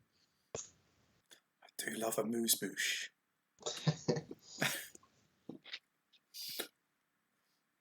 Sarai doesn't quite know what it is, so she's just a bit upset that there's not much food there, and she's a bit hungry. whispers to Stefan, "Is this all we're getting? Is this all the food we're getting? These little portions?" Her social is very low. She doesn't know these things. Is this it? Yeah, I mean, Stefan probably wouldn't have a clue either, to be honest. He's got an average social. He'll just be like, "Oh, I hope not. We haven't even had breakfast." I think there'll be more. Don't worry. Oh, I hope so. If this is brunch, I've badly misjudged my excitement. But Stefan will just say, "Oh, do you want anything? I'll head up and I'm gonna get a drink." Grab me a handful of those little round things that look a bit cheesy. You got it. And he'll probably come back with a literal handful of those little round cheesy things, and the closest thing to a mimosa that he can find. Okay. Yeah. Nursing his side all the way up there. Oh. Okay. And as you all find your seats, find a bit of nibble, the Commodore leans over and says, "So, how did you like my ship?" Agnar will say, "Well, it's a glorious ship. And I have to say the crew were very accommodating and very knowledgeable, welcoming, and skillful in their jobs. Well, that's good to hear. It's always nice when you can get the right people. Yeah, certainly. We couldn't sing their praises enough, I don't think. And he'll look around That's the table. fantastic. And they were able to find you some interesting fish, I take it. We found the bay, and we found it very interesting. Yes. Well, that's wonderful. And did you see anything that you might see as a commercial opportunity for yourselves or for me? If I'm honest, we've come straight here. We haven't really had much opportunity to discuss it amongst the team. And he'll sort of, I guess he'll turn to Kara. She was sort of taking point on this and say, do you think there was possibility? Have you? Kara sort of looks up from glugging her second mimosa. Like, what? Have you been there yourself before, Commodore? No. I don't spend a lot of time on the actual fishing ships themselves. I mainly run the business from the city. Oh, come on, Agnar would know all about that sort of leadership, wouldn't you, Agnar? Or digging the ribs. What drew you to the bay, if I may ask? I know we've discussed the bay, but I don't think you ever really gave us why you saw that as the key point geographically. Is it something that you saw on a map or someone's told you about? It looked right. Roll a persuade for me with your choice of intellect or social. Intellect. Persuade, do you say? Okay. Mm-hmm. This is... Oh, the dice are cold, though, but we'll see. Okay, it's an 8, though. An 8 plus 4 is 12. Wow. Ooh, nice. It's Okay. the plus 4 helps with Kara, to be honest. He says, allow me to play with a straight bat. Sorry, I looked up. What? If you'll forgive the buckyball reference. Whispers to Stefan, I knew he was a fan. And goes back to the cheese balls. I was hoping you would be able to give me some insight into why my old friend, Mattis Fess, was so excited about the bay. I hear there's not a lot there to interest a person whose expertise lies in fish. And yet he was very insistent that he should have access to ships and air rafts, and that perhaps there would be no need for any of my people to accompany him. So I became curious as to whether or not I was missing out on an opportunity. Kara nods down to, sort of nudges Agnar and nods down to his personal phone device briefly for him to check it. He'll just sort of say, well, that's your shrewd business head, I would imagine. As he sort of, I've got a message, and checks his phone. Okay. Real life, in fact, it's all done quick. It's all done quicker than it seems. But Canon. hang on. He'll also say, whilst we're playing with a straight bat, your lovely wife mentioned that you're expecting some other company. Would that be Vess himself? No, he's not anticipated today. Oh, okay. Okay. Well, that certainly allows us to speak more openly, and he'll just give a little I would say, however, that he Half does week. have an interesting habit of being unanticipated. Yes, it's funny. He seemed to know exactly where we were for a day or so and appeared at any moment. And then Agnar will say, "Sorry, it's another business message, but I've put them off. Kara, you might want to check it though." Yeah. As this is talking, Kara quickly downs her second mimosa and sort of stands up and says, "Hold the conversation. This is very interesting to me." And then she gets up and she walks towards the not 0G, it'll just ping everywhere. You know, the anti-grav thingy for another mimosa, and surreptitiously pulls out to scan for bugs. Okay, can you roll electronics communications? Yeah. I think it's that one. Yep. Yeah. Check. Yes. Can you roll an electronics communications check? Yeah. The first one was a 2. That's why it was a 5 though. So it's a 7. 7 plus 2 is a 9. 9. Okay. And what's the device you're using? Because that gives a bonus, doesn't it? Oh yeah, the EM probe is a +1, isn't it? So Okay, yes, so that's a 10. Yeah. Okay. Then in that case, yes, you immediately get a ping. There is a listening device.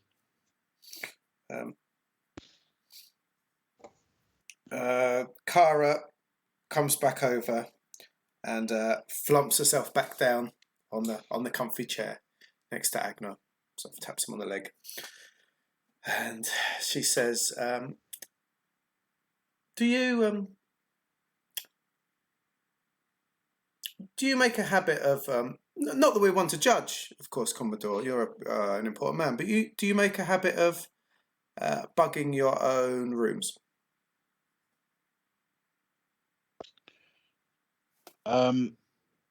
Roll a persuade with social. You can't use intellect for this one, I'm afraid. That's okay. While she's doing this, Agnar will just start typing something on his phone, ready to show it to the Commodore. Okay. Depending on what. It's a 9, and it's a plus. What were the 2 things you said? Persuade. Persuade and social. Oh, that's another +3. Then that's a 12. Okay. It's the persuasion. She's a persuader, man. The Commodore says, as I say, I'm very much a man who plays with a straight bat.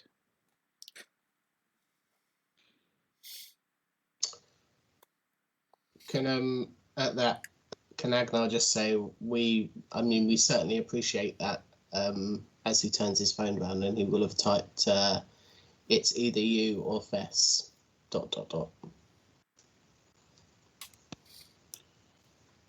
Perhaps we could talk somewhere else.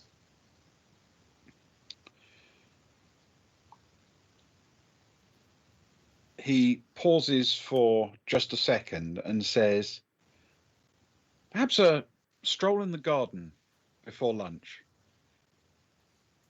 I do like this room, you know. I've often thought maybe one day when Fess is visiting, I should show it to him, because it's one of the rooms he's never seen. And then he opens the sort of doors and leads you outside. Ooh, layers. Agnar will say, well, we certainly were appreciating your garden, and indeed your pool is fascinating. When we landed. Yes, it's a convenient layout, and I think it provokes the right sense of confidence among business contacts. It gives a sense of wealth, a sense of prestige, but perhaps also a sense of simple aesthetic class. People prefer to do dealings with someone when they can appreciate they have some taste in common, I think. Kara will smile and say, speaking of taste, your taste in art is exceptional. Three beautiful pieces. Why, thank you. For some reason, that arrangement just came to me. I think it's just something about the colours, the way they it says a lot. There's a greater story, I feel, behind it that told in that way. There probably is. Yes, I couldn't quite put my finger on it, but yeah, probably.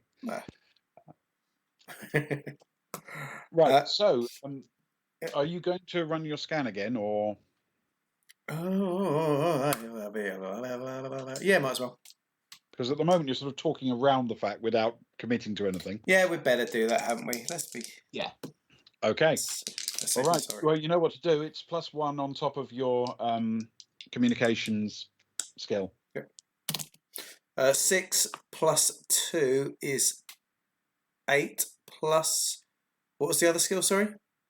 So you get your roll plus your intellect. Yep, that's 8. Plus your communications. That's 10 plus my probe. 11. +1. Okay, 11. 11. Okay. This is a good thing for Cara to be doing, all the time, just everywhere we go. The listening device is secreted somewhere on Agnar's armor. Oh. When did Agnar get?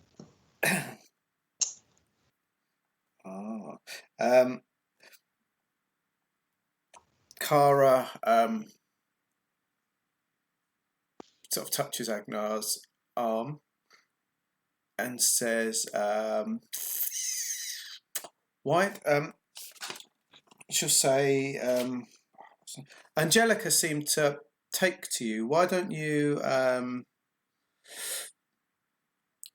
I guess why don't you? Don't say woo her. Why don't you ingratiate us more in her presence and just she's we're talking. She's alone. Why don't you check that she's everything's okay and hobnob schmooze a bit. He'll and sort of taps. She shows the thing is sort of taps his sort of arm sort of thing. He'll turn to Cara and he'll say, I think that's a good idea. I mean, at the very least, I should probably make sure that Stefan and Soraya aren't spoiling things too much, making too much of a bad impression on her. If you'll excuse me, Commodore, and he'll sort of bid him adieu and head inside. Okay. You disappear off with the wife, and you are now out of any kind of overhearing range of the rest of the party. Yes. Cara will turn to the Commodore as they sort of stroll around the beautiful grass. She'll reach down briefly, stroke the grass. She'll avoid vlogging. It doesn't feel like the time to vlog. It's not the right surroundings. And she'll smile and she'll say, "Thank you once again, and thank you for humouring us. I guess we just wanted to make sure that what we said to you is for your ears only. I feel everything's been a personal deal between us, and we don't want other ears listening in that shouldn't be." He nods and he says, "Oh, I couldn't agree more. You know how sometimes you have an old friend and yet something's a bit off, and yet sometimes you can have a completely new friend and yet somehow you completely trust them?" Cara takes half as they walk. Cara swerves a little to be half a step further away as they talk at this point, but she smiles and sort of bows her head, doing sort of a little nod, and says, I totally understand. Throughout my life, I've had many old friends that I thought I could trust who who have proven through actions to be, shall we say, sort of untrustworthy. And sometimes it's been other people that have come to me and told me of their actions that I wasn't aware of, or their past, or their histories. And it was a shock to me at the time, but it enabled me to leave them behind and move on. Yes. I really do think there's someone you should meet. He'll be along for lunch in a minute. Then we're looking forward to lunch. Would you like to? Should we carry on this discussion before lunch, before this person gets here? So you've got a report wrapped up and in your pocket, so to speak, before all of that. I think your report would be of interest to him. However, I think your report would be of even more interest to possible unfriendly ears. In which case, I would rather share it with your friendly ears now, and you can make of it what you will during or after lunch. Brunch. Okay. Or brunch, as I'm calling it today. Whatever time it is. Even You've if it's decided 2 in the brunch. afternoon, it's afternoon. We're going for afternoon brunch today. The decision has been taken. If there's mimosas, it's brunch. It's completely out of your hands. Don't care what you've decided. Partway through the conversation, Stefan probably elbows Soraya. He just looks down at his pocket and pulls out another handful of the little spherical cheese balls and offers them some. Offers her some. Like Napoleon Dynamite with his little potato tots. That is true friendship. And some for later. I'm not allowed to click the button to redeem it, but I will drink to that. The friendship of cheesy balls out of the pocket, definitely. Quite right. Yeah, cheesy balls. To cheesy balls. Yeah. So, you have a report. We do. So, knowing as we know that you have not been there, and knowing as we know that Mr. Fess, what's he known as again? I can't remember. Mattis? Mattis, yeah. Mattis Fess, your friend Mattis Fess. Should say your friend and Mattis Fess has sort of been quite outspoken about it. We did find something there, but it wasn't in the water, it was on the land. And it was nothing to do with fish. We were slightly disappointed. We were looking forward to seeing some exotic fish. The crew told us that the area was not a great fishing land, and that if we did want to see some big fish, some exciting fish, some good diving fish, we'd need to go quite a way out. But what we did find was some weathered, beaten down ruins, I guess, in the woods. And we agreed it was our expedition, we explored them. We went down underground. There are lots of tunnels. There were lots of sea bats. I'm sure you're very fond of sea bats for leading you to many fish, to your fortune, shall we say.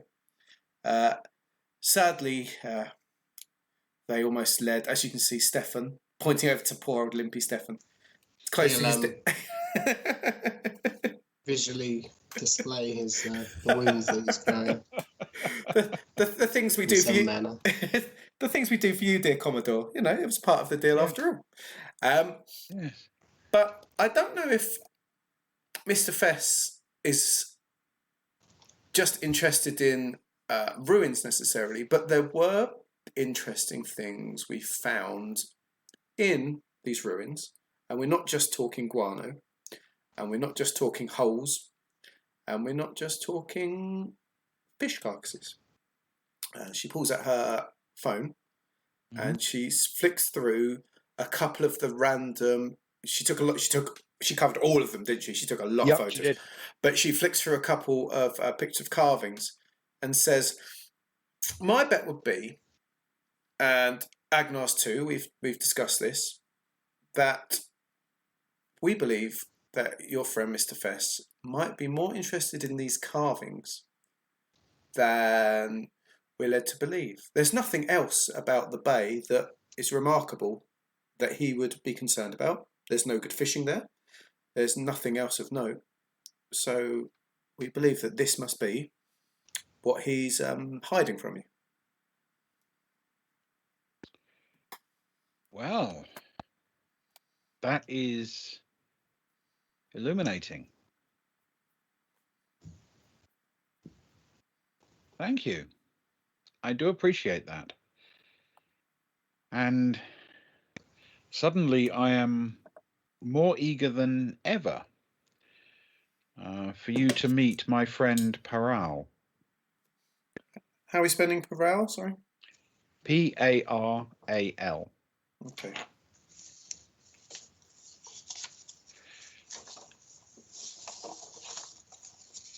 How about we return to the house and await his arrival, and we'll have lunch together. If you've taken care of any uninvited guests.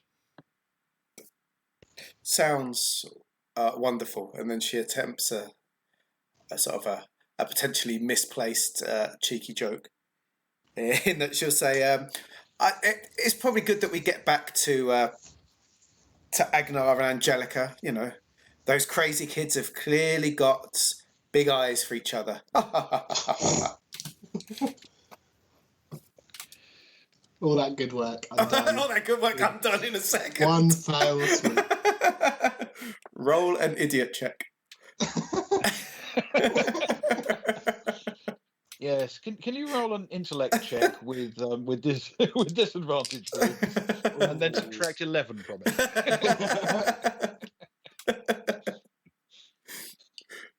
I'll roll intellect with a Okay. disadvantage. So, has Agnar been doing anything other than just small talk with the wife? I mean, I think he would have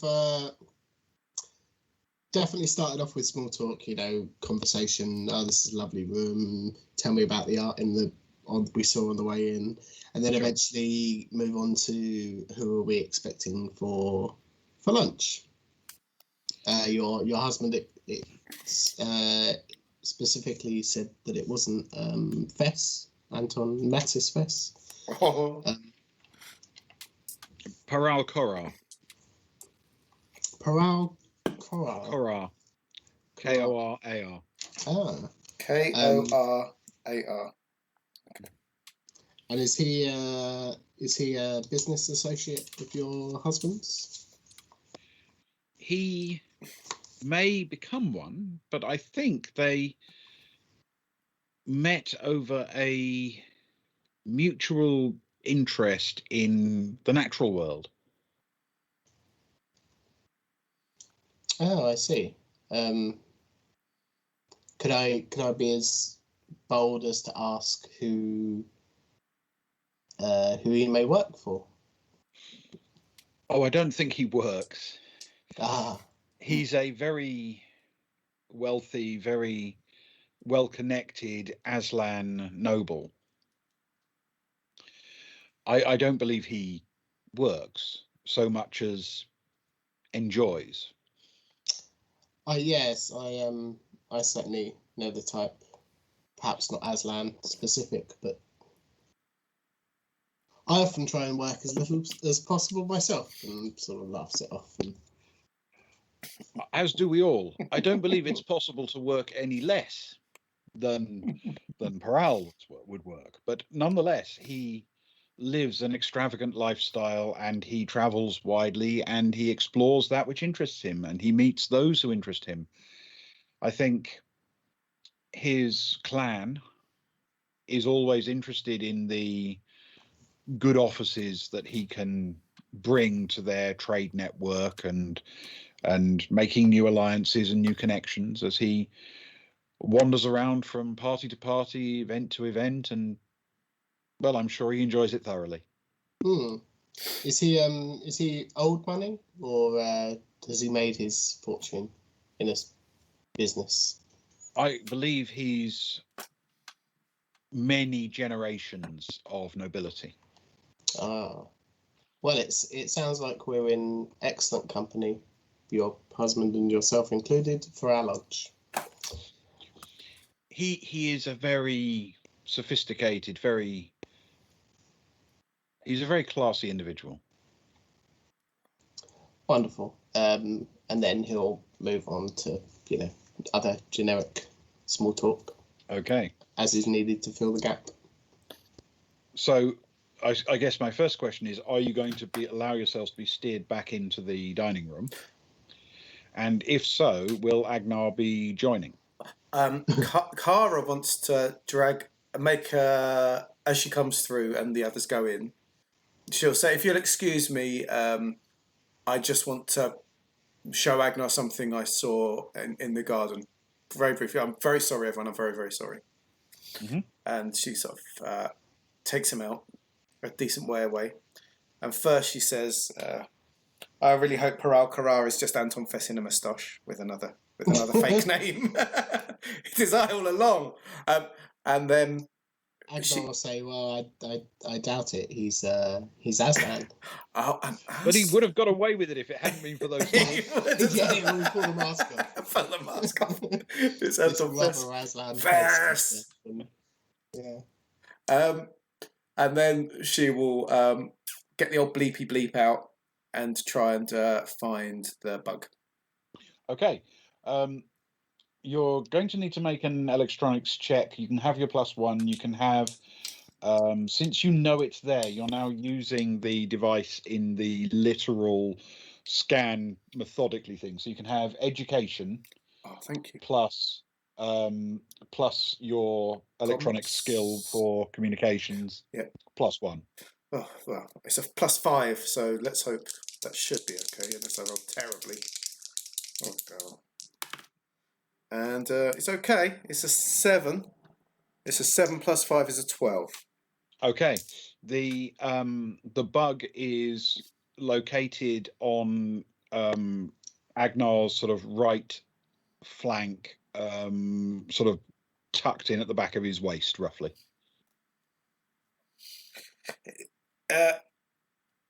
She pulls it out. Of course, they're both professional enough that they'll be very quiet about the whole thing. And she'll pull it out for them both to look at.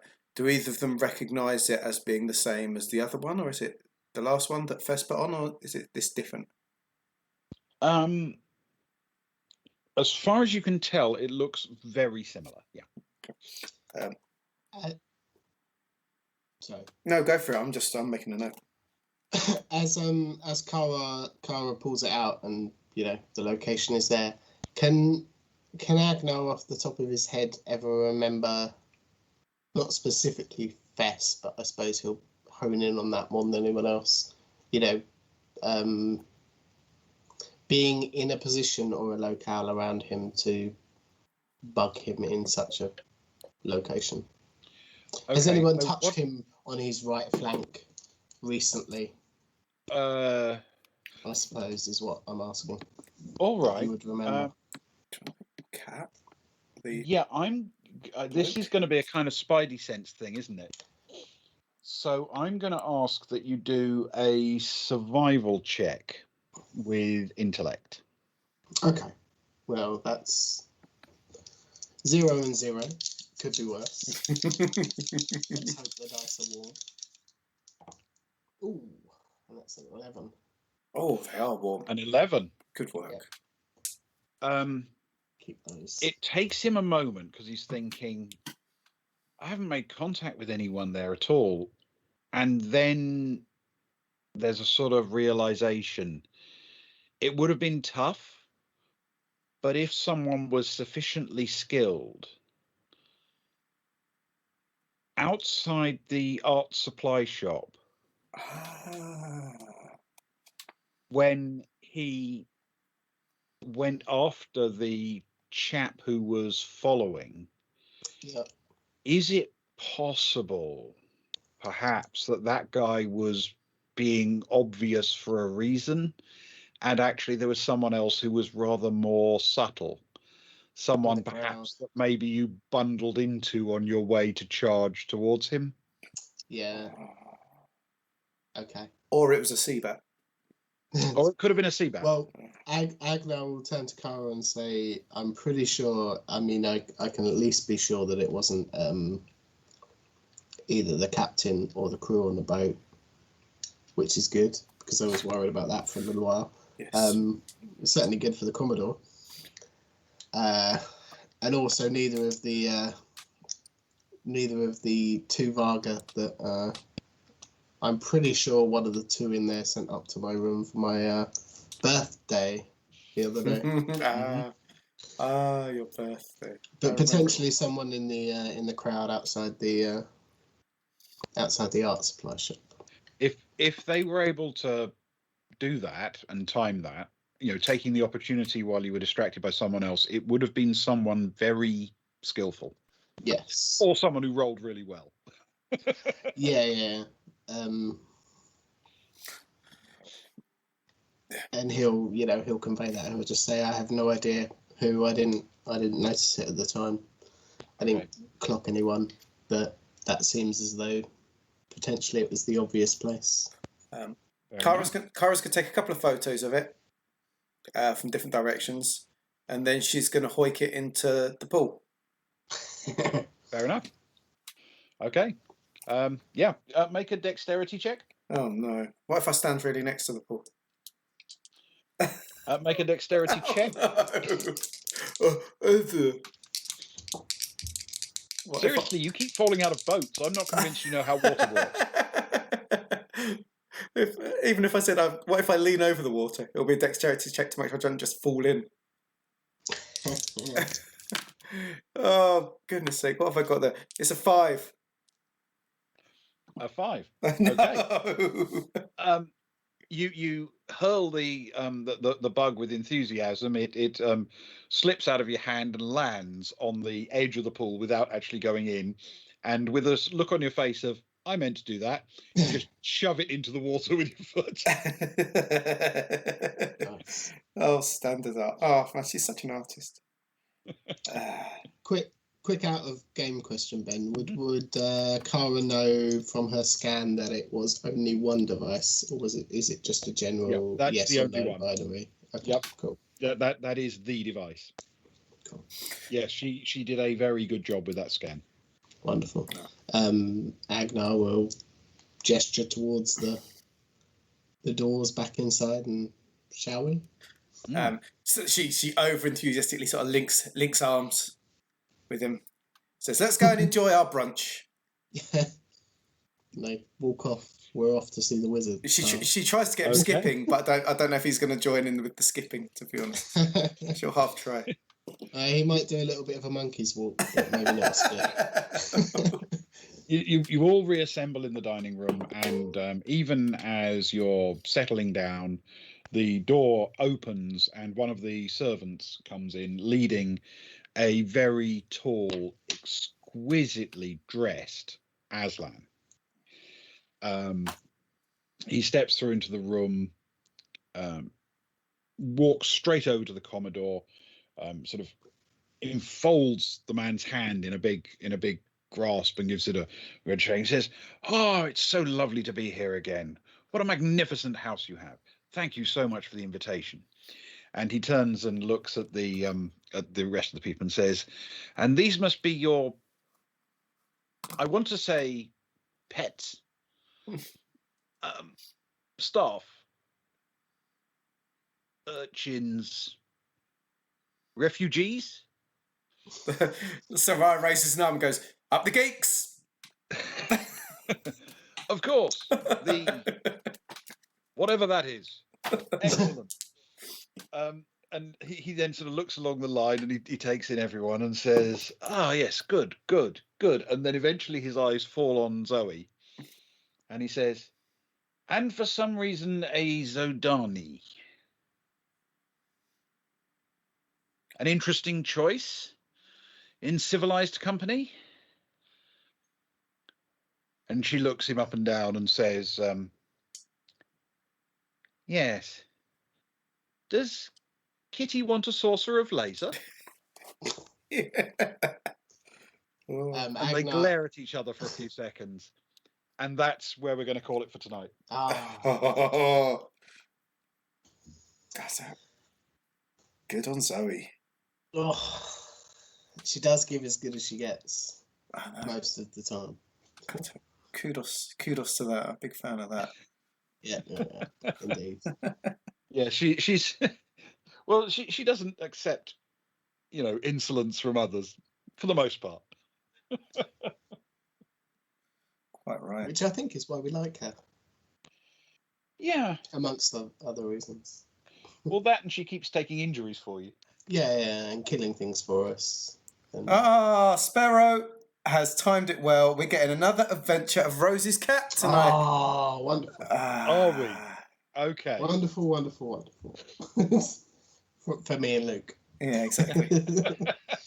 Luke and I. Rose's cat. Rose's cat. Rose's cat. All right, Rose's cat.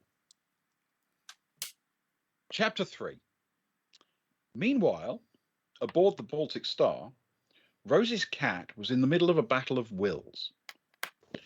The large, soft, warm area in the stateroom was clearly designed for cats, but for some reason there was often a human on it. Whenever the human was present, she was usually on it. This posed a problem. The area was a little longer than the human and considerably wider than the human, so it could undoubtedly accommodate the human if that was a required function. That was not a required function. More relevantly, the area was more than 10 times the length of Rose's cat, an amount that made it exactly the right size for Rose's cat. The human seemed to believe that there was room for both of them to occupy this area at the same time. But this was obviously wrong. Things were the size they were for a reason.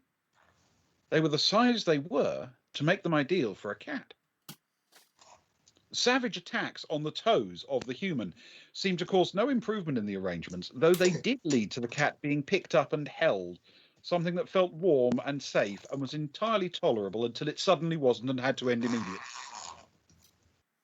So a new plan was going to be needed. There you go. Ah. And another cliffhanger. It's a double cliffhanger. It's a double cliffhanger tonight. Oh. My nerves can't take it. No. But thank you, Sparrow. That was heartwarming and needed, I feel. Yes, after thank being you very called. much, and I hope you enjoyed. So, with that all said and done, thank you everyone for watching. Thank you for your input. Those of you that have spoken and text, well, not spoken, but text. Thank you, Mr. Leno, for losing all your money to us gambling. Thank you, Ali, for leaving the hen do and listening to us instead. Thank you, Sparrow, for Rose's cat, if nothing else. And between you guys, there's more. Thank you, everyone who has... there's been viewers coming and going. There's been a few of you that seem to have been here for a while, and we really appreciate that as well. Thank you. We do. You don't need to talk to be part of our crew. You're still part of our crew if you're the silent crew. Every crew needs silent ones, and we thank you for that. And we appreciate it all. Have we? Very kind of you to come along and join us. So thank you for that. Yeah. Have we got raiding options? We have got a raiding option. I've picked one that's got. We have got a raid. It's a group that I think I followed recently, and they've only got a few people watching, so it might be nice if we could go and double their numbers. I like those more in a way. So it'd be nice to jump in and give them a few views, even if it's silent views for a while. It's a nice thing to do, isn't it? So it'd be really good. So please hang around and check out whatever. Follow the raid for a little bit. Definitely. Exactly. As far as we go in Selfish Ways, Tuesday Ben is doing something special. What are you doing, Ben? Right, I'm doing it. I have no idea how to describe it. I call it behind the screens. And what I'm going to do is talk through some stories from the old days of role-playing games that people may have forgotten or never known, and talk through a few of the tricks I use, the things I always keep in my back pocket so that I can cope with the fact that these guys are completely like herding cats. So the kind of things I always have at my fingertips so I can cope with anything that they do that goes random. And the way in which I define NPCs and the way in which I build stories for role-playing games. So if you're interested in any of that, come along on Tuesday or catch up on VOD. Can I just say that as somebody who caught up with the last one on VOD, and as somebody who hasn't run many games, there's some really useful information. You might already know it, but I found it very useful. Well, that's very kind. So that is Tuesday. What are we doing on Thursday, Ewan? Thursday, we are doing character generation for Those Dark Places with the fabulous Gilly. So at some point in the near future, Luke will be running a one-shot for us of Those Dark Places. What's the best way to describe it, Luke? It's like some horror sci-fi. It's a bit alien-y, let's face it. Yeah. And we will be going through character gen on Thursday, coming up with our characters. If you're going to watch the one shot, come along, get to know our characters before we've actually played them, see how we make them, see the decisions we make, or just find out more information about Those Dark Places, I suppose. Well, look, there is. I've just pinged it up on the board. Those Dark Places. There it is. Look at the picture. Yeah. There's a cat in that as well. I couldn't have said that many more times, could I? No, in my little bit. But that is what we are doing. So it felt right. So it's essentially a one-shot TPK. Yeah. Yes. And I love making characters. So the more, even if we don't play the game, the more characters we can create, the better, I think, personally. I tend to agree. I think actually building characters is one of the more fun things about RPGs. It's a nice experience in a mixture of random things and coming up with a backstory and a bit of improv, depending on the system. I very much enjoy it. We'll have a good time. It might make a two-shot. It depends how you do with the first disaster. We'll find out. It depends how quickly we die, is what he means. It does sound awesome, Ali. You are right. I'm looking forward to it a lot. And the first mission is survivable. We'll see if they do or not. It's not. So, we'll see how they do. See how they roll. I get to be the mean one with the rolling this time rather than Ben. The matter of life and death. And then, of course, next Friday is our usual Baltic Star, where we get to meet this rather rude Aslan and find out what interest he has. All the names under the sun for the toe those of a lesser station in life, I guess. Sadly, he's picked a few people that are quite good at sort of getting their own back with their words and their actions. So it could be interesting. Yes, it's going to be a vlog about it. This definitely could be a vlog. Right, that's it. This guy's going to be podcasted to death. He was the lion from that film. Yes. Can we reference that film? Would they know about the film? From the Narnia books. Is that which came first? The Narnia books came first. Traveller was written in the mid to late 70s originally. That's exactly the film / book / play / everything. So yes, that is our next 3 days. Tuesday, Thursday, Friday next week. We're bringing all the content all of the time. 11 o'clock, and then 10:30. So we're going to raid a channel called Endless Waters Productions. Of course, if it is time for you to go, Cara is definitely going to ride a Seabat wearing a GoPro, yes, while she... Hi, I'm Cara Laskas with the Aslan. And that is a vlog I would watch. And ruffles his mane. Maybe after we've got out what we need to do. Oh, I need to do a Cara's Art Attack. Oh, for goodness sake. I was just about to raid. I missed that Cara's Art Attack. Hang on. That is the Cara's Art Attack. Oh, I thought I had to do that as part of the vlog. What do you have to draw? Cara riding a Seabat wearing a GoPro. Oh, for goodness sake. But whilst Luke is drawing that, shout out to the group that we are about to raid. Give them some Boys from the Baltic Star love for us, and we'll see what excitement Luke has chosen for us, I suppose. After we've seen his amazing rendition of Kara riding a Seabat wearing a GoPro. Yes. Do you need a few Do you need me to read a limerick while you do that? Yeah, limerick, man, limerick. Waste of time. Okay, we will do that. Not only do you get a wonderful original piece of art drawn by Luke, but you get a limerick from them as well. Okay, so you're welcome on the Baltic Star. For your journey, no matter how far, our experienced crew will take good care of you. If you need us, we'll be in the bar. Accurate. Yeah. I don't think I've done it. I think I've done like a sea worm. A sea worm. I worry about you if you think worms have wings. Though I suppose that's actually a pretty good definition of a dragon. It is a bit dragony, actually. I suppose that depends on how you're spelling worm. Yeah, up to a point. That's true. Yeah. If we're going to be entirely. There's the Seabat. I'm not quite Leno skill there. There's my Seabat. There's Kara riding it with a little GoPro on her head. She's loving it. She's loving it. That is going up for auction. First person to pay me £20 can keep that. I'll sign it as well. Even her best life. But thank you for that. I thought I got away with that for another week. Anyway, that is it for all the points, but there'll be no more point spending tonight. We're raiding now. It was beautiful. Oh, hang on. We got one moment from Mr. Leno. One moment. An NPC request. Well, you know what you need to do if you've got an NPC request. These don't come for free. From a watcher. I almost read Witcher then. From The Witcher? Wow, okay. Weird. That's very cool. I mean, we'd be happy to take those, but... Mm-hmm. I appear to have lost 2 Sharpies. Oh, no. What colour they were? Donald Spiffy Whistle. Donald Spiffy Whistle. Oh, if only that could have been the Aslan. Too late now. Donald. Who can we blame for it, though? Who's it? But Ed. Who's Ed? Where's Ed? He Ed. must be viewing. Ed. Thanks, Ed. Thanks, Ed. We look forward to meeting Donald Spiffy Whistle.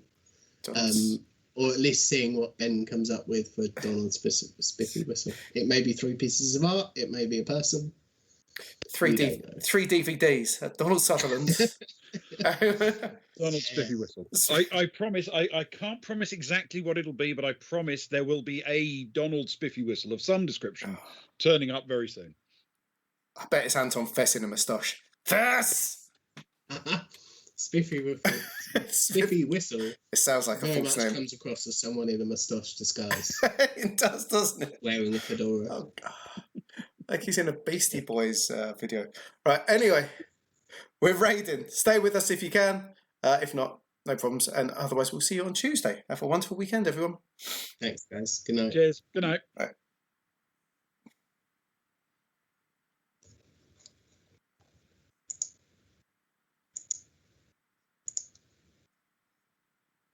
Seven viewers, you legends.